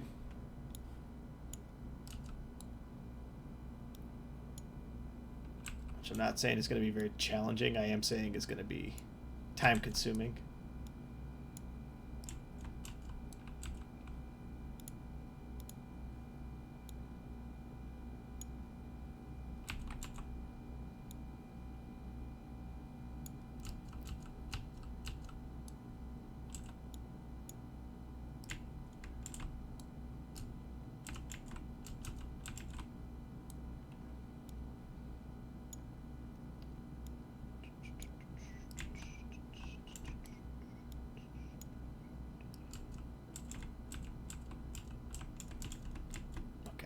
And then what we can do is edit this.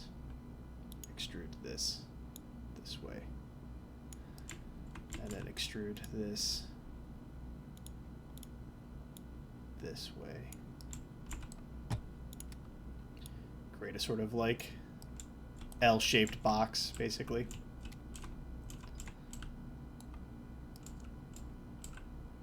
Yeah, that'll do.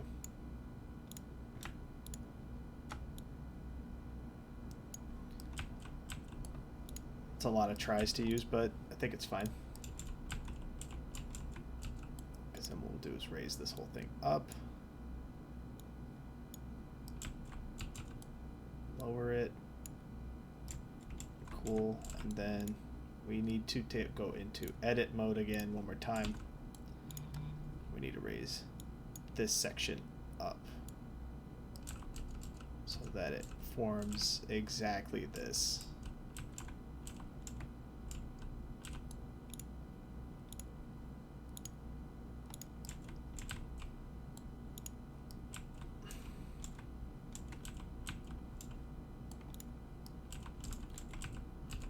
Exactly that.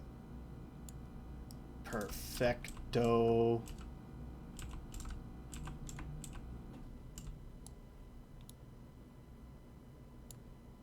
Okay.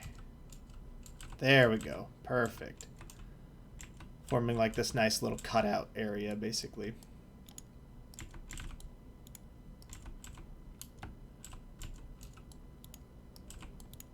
That hilariously, I actually do want this try.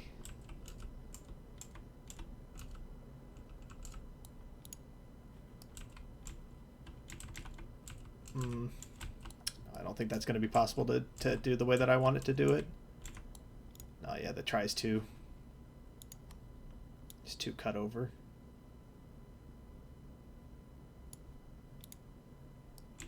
Now it isn't though.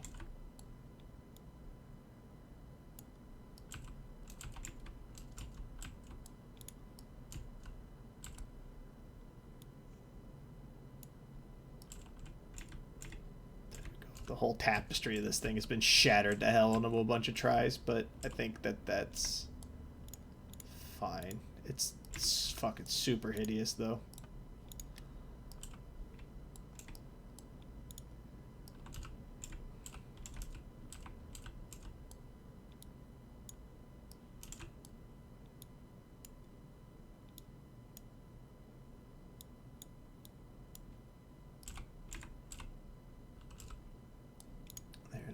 Now it's less hideous.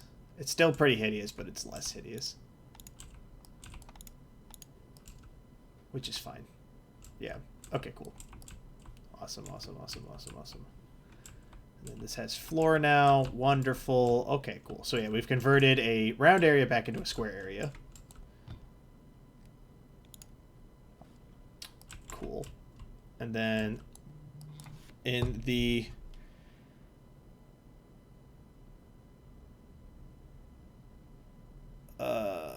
cool. That's fine. Deal with that later. In the interest of my own sanity, we will attach another subtractive box to the side of this area.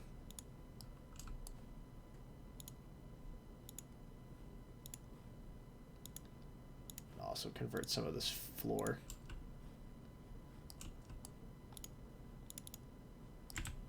into... There's a try here that needs to come up.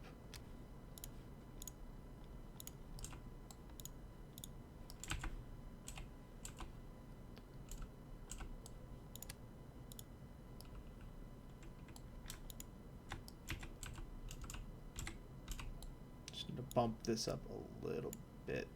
Perfect. Okay, cool. And then we'll just turn this rest of this in the cube mesh so I can stop staring at the tries. They drive me nuts.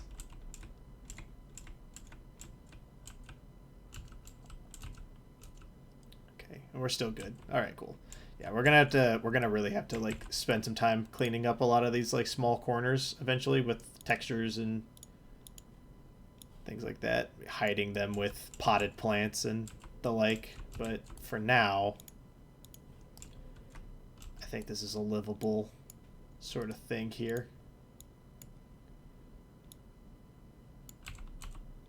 Go ahead and get this all squared out. And we're good. Okay, cool. Now we can go on to make the last section of our little project here. And that section is...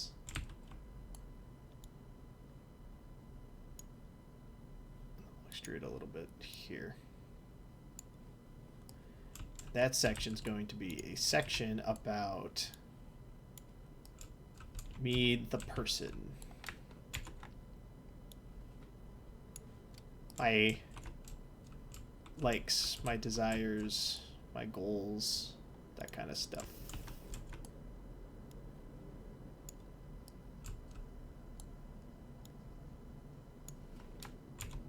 Again, I don't want to make too many extrudes so we can avoid it. Cool. Make a big, nice big space. Probably go back to edit mode now.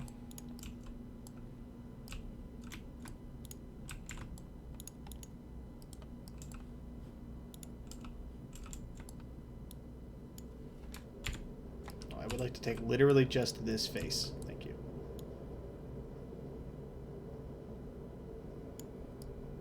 No, that's fine. So what are we going to do with this space? I don't know. I don't know how to design this particular thing. This might be something that we come back to from like a designing like the shape of it kind of a thing. Also because like we're about to run out of time here because that spiral staircase took 100 years to actually figure out, to work out how to make this thing. I mean, it's like, it's cool looking, especially if we can get like a big statue of something cool. I don't know what it'll be yet, but something cool.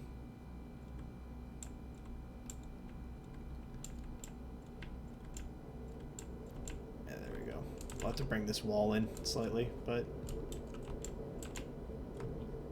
it's a little hideous up there, but I'm gonna worry about that later.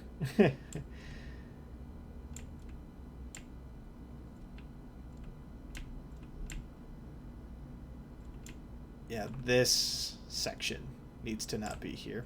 So maybe we'll just extend the... There should be a... Literally just move that over, I think.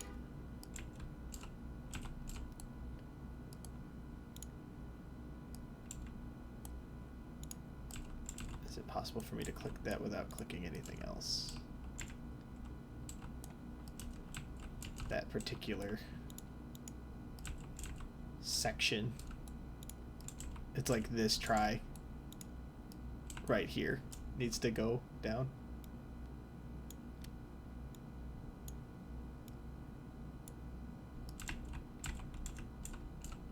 Yeah, but I can't have it be like that either. Oh no.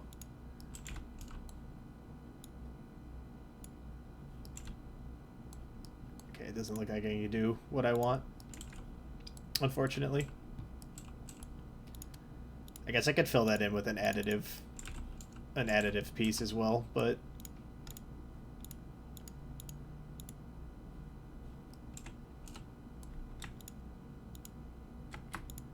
is there a way for me to just like, I just want to select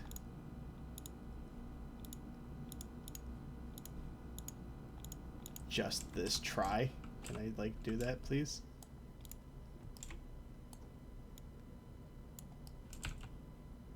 Okay, fine. We'll live with it.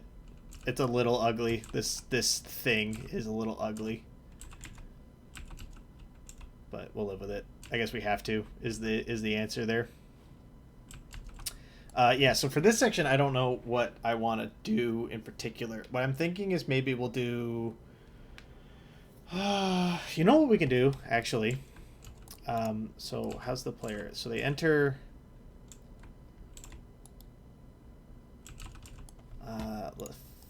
let's form a wall first.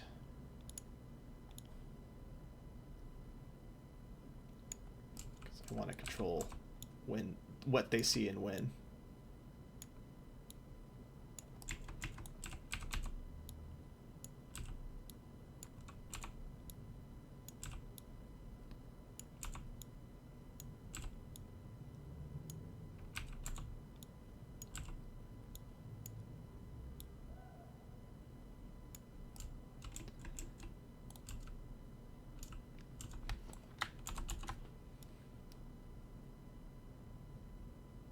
Make like a nice little gate here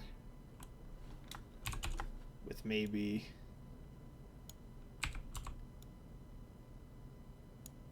a little space for a sign. We need to make this whole room taller, I think.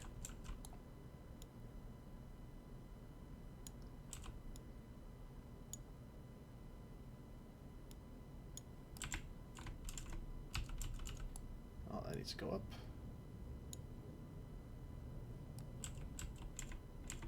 Perfect.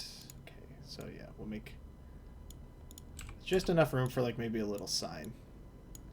And that sign will read the Hall of Me.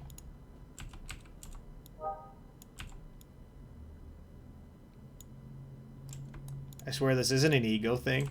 I just thought this was a really funny idea. I guess that, you know, like every resume is like an ego thing, right? Like that's like a whole thing.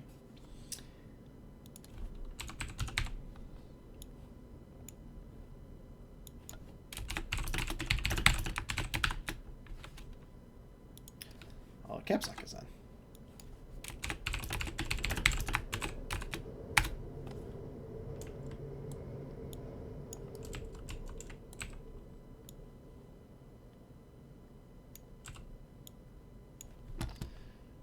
Then make it slightly larger.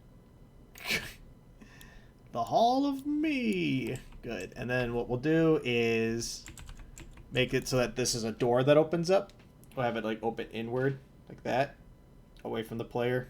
And then we'll put some dioramas in here of like things that I like, things that I enjoy.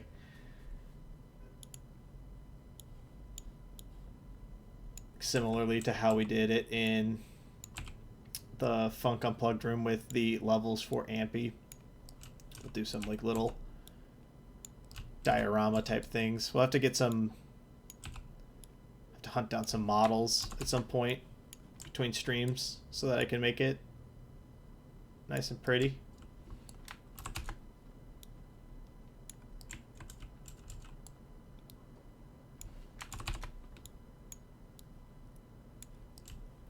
Perfect. We should be able to fit 5, which I think is more than enough to kind of give people an impression of me.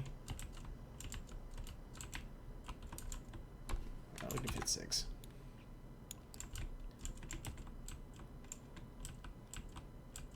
Yeah, that'll work. And then what we'll do is the easiest thing we've done all day today. Take another subtractive brush. Pop. Sink it into the wall. Pop. And do that. Cool. And then we'll just edit.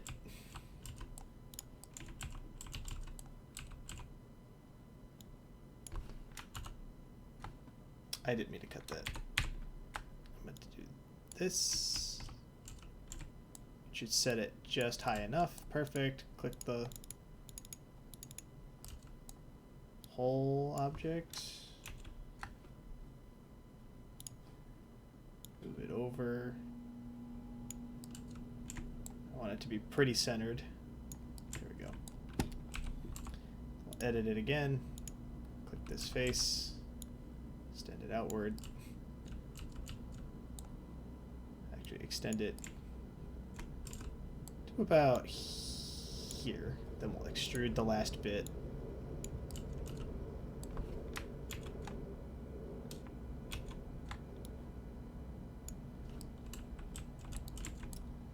So that way I can extrude it this way. And then move it down. Like so.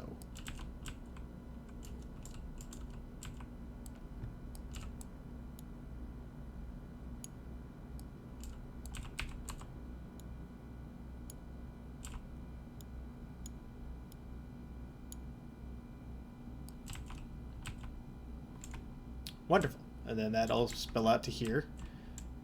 And then we will worry about doing that the next staircase on the next stream, which will be on Friday, I think.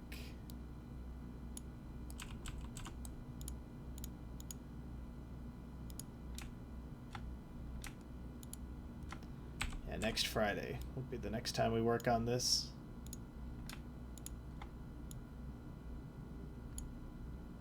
This has been very fun for me, though. I've been enjoying myself a lot. It's nice to get back into engine work that I actually understand and enjoy. Good. Okay, that looks good. All right, awesome. Cool. We got a lot done today, though. Started out with a blank canvas 3 hours and 45 minutes ago, and now we have the bones of a museum, basically.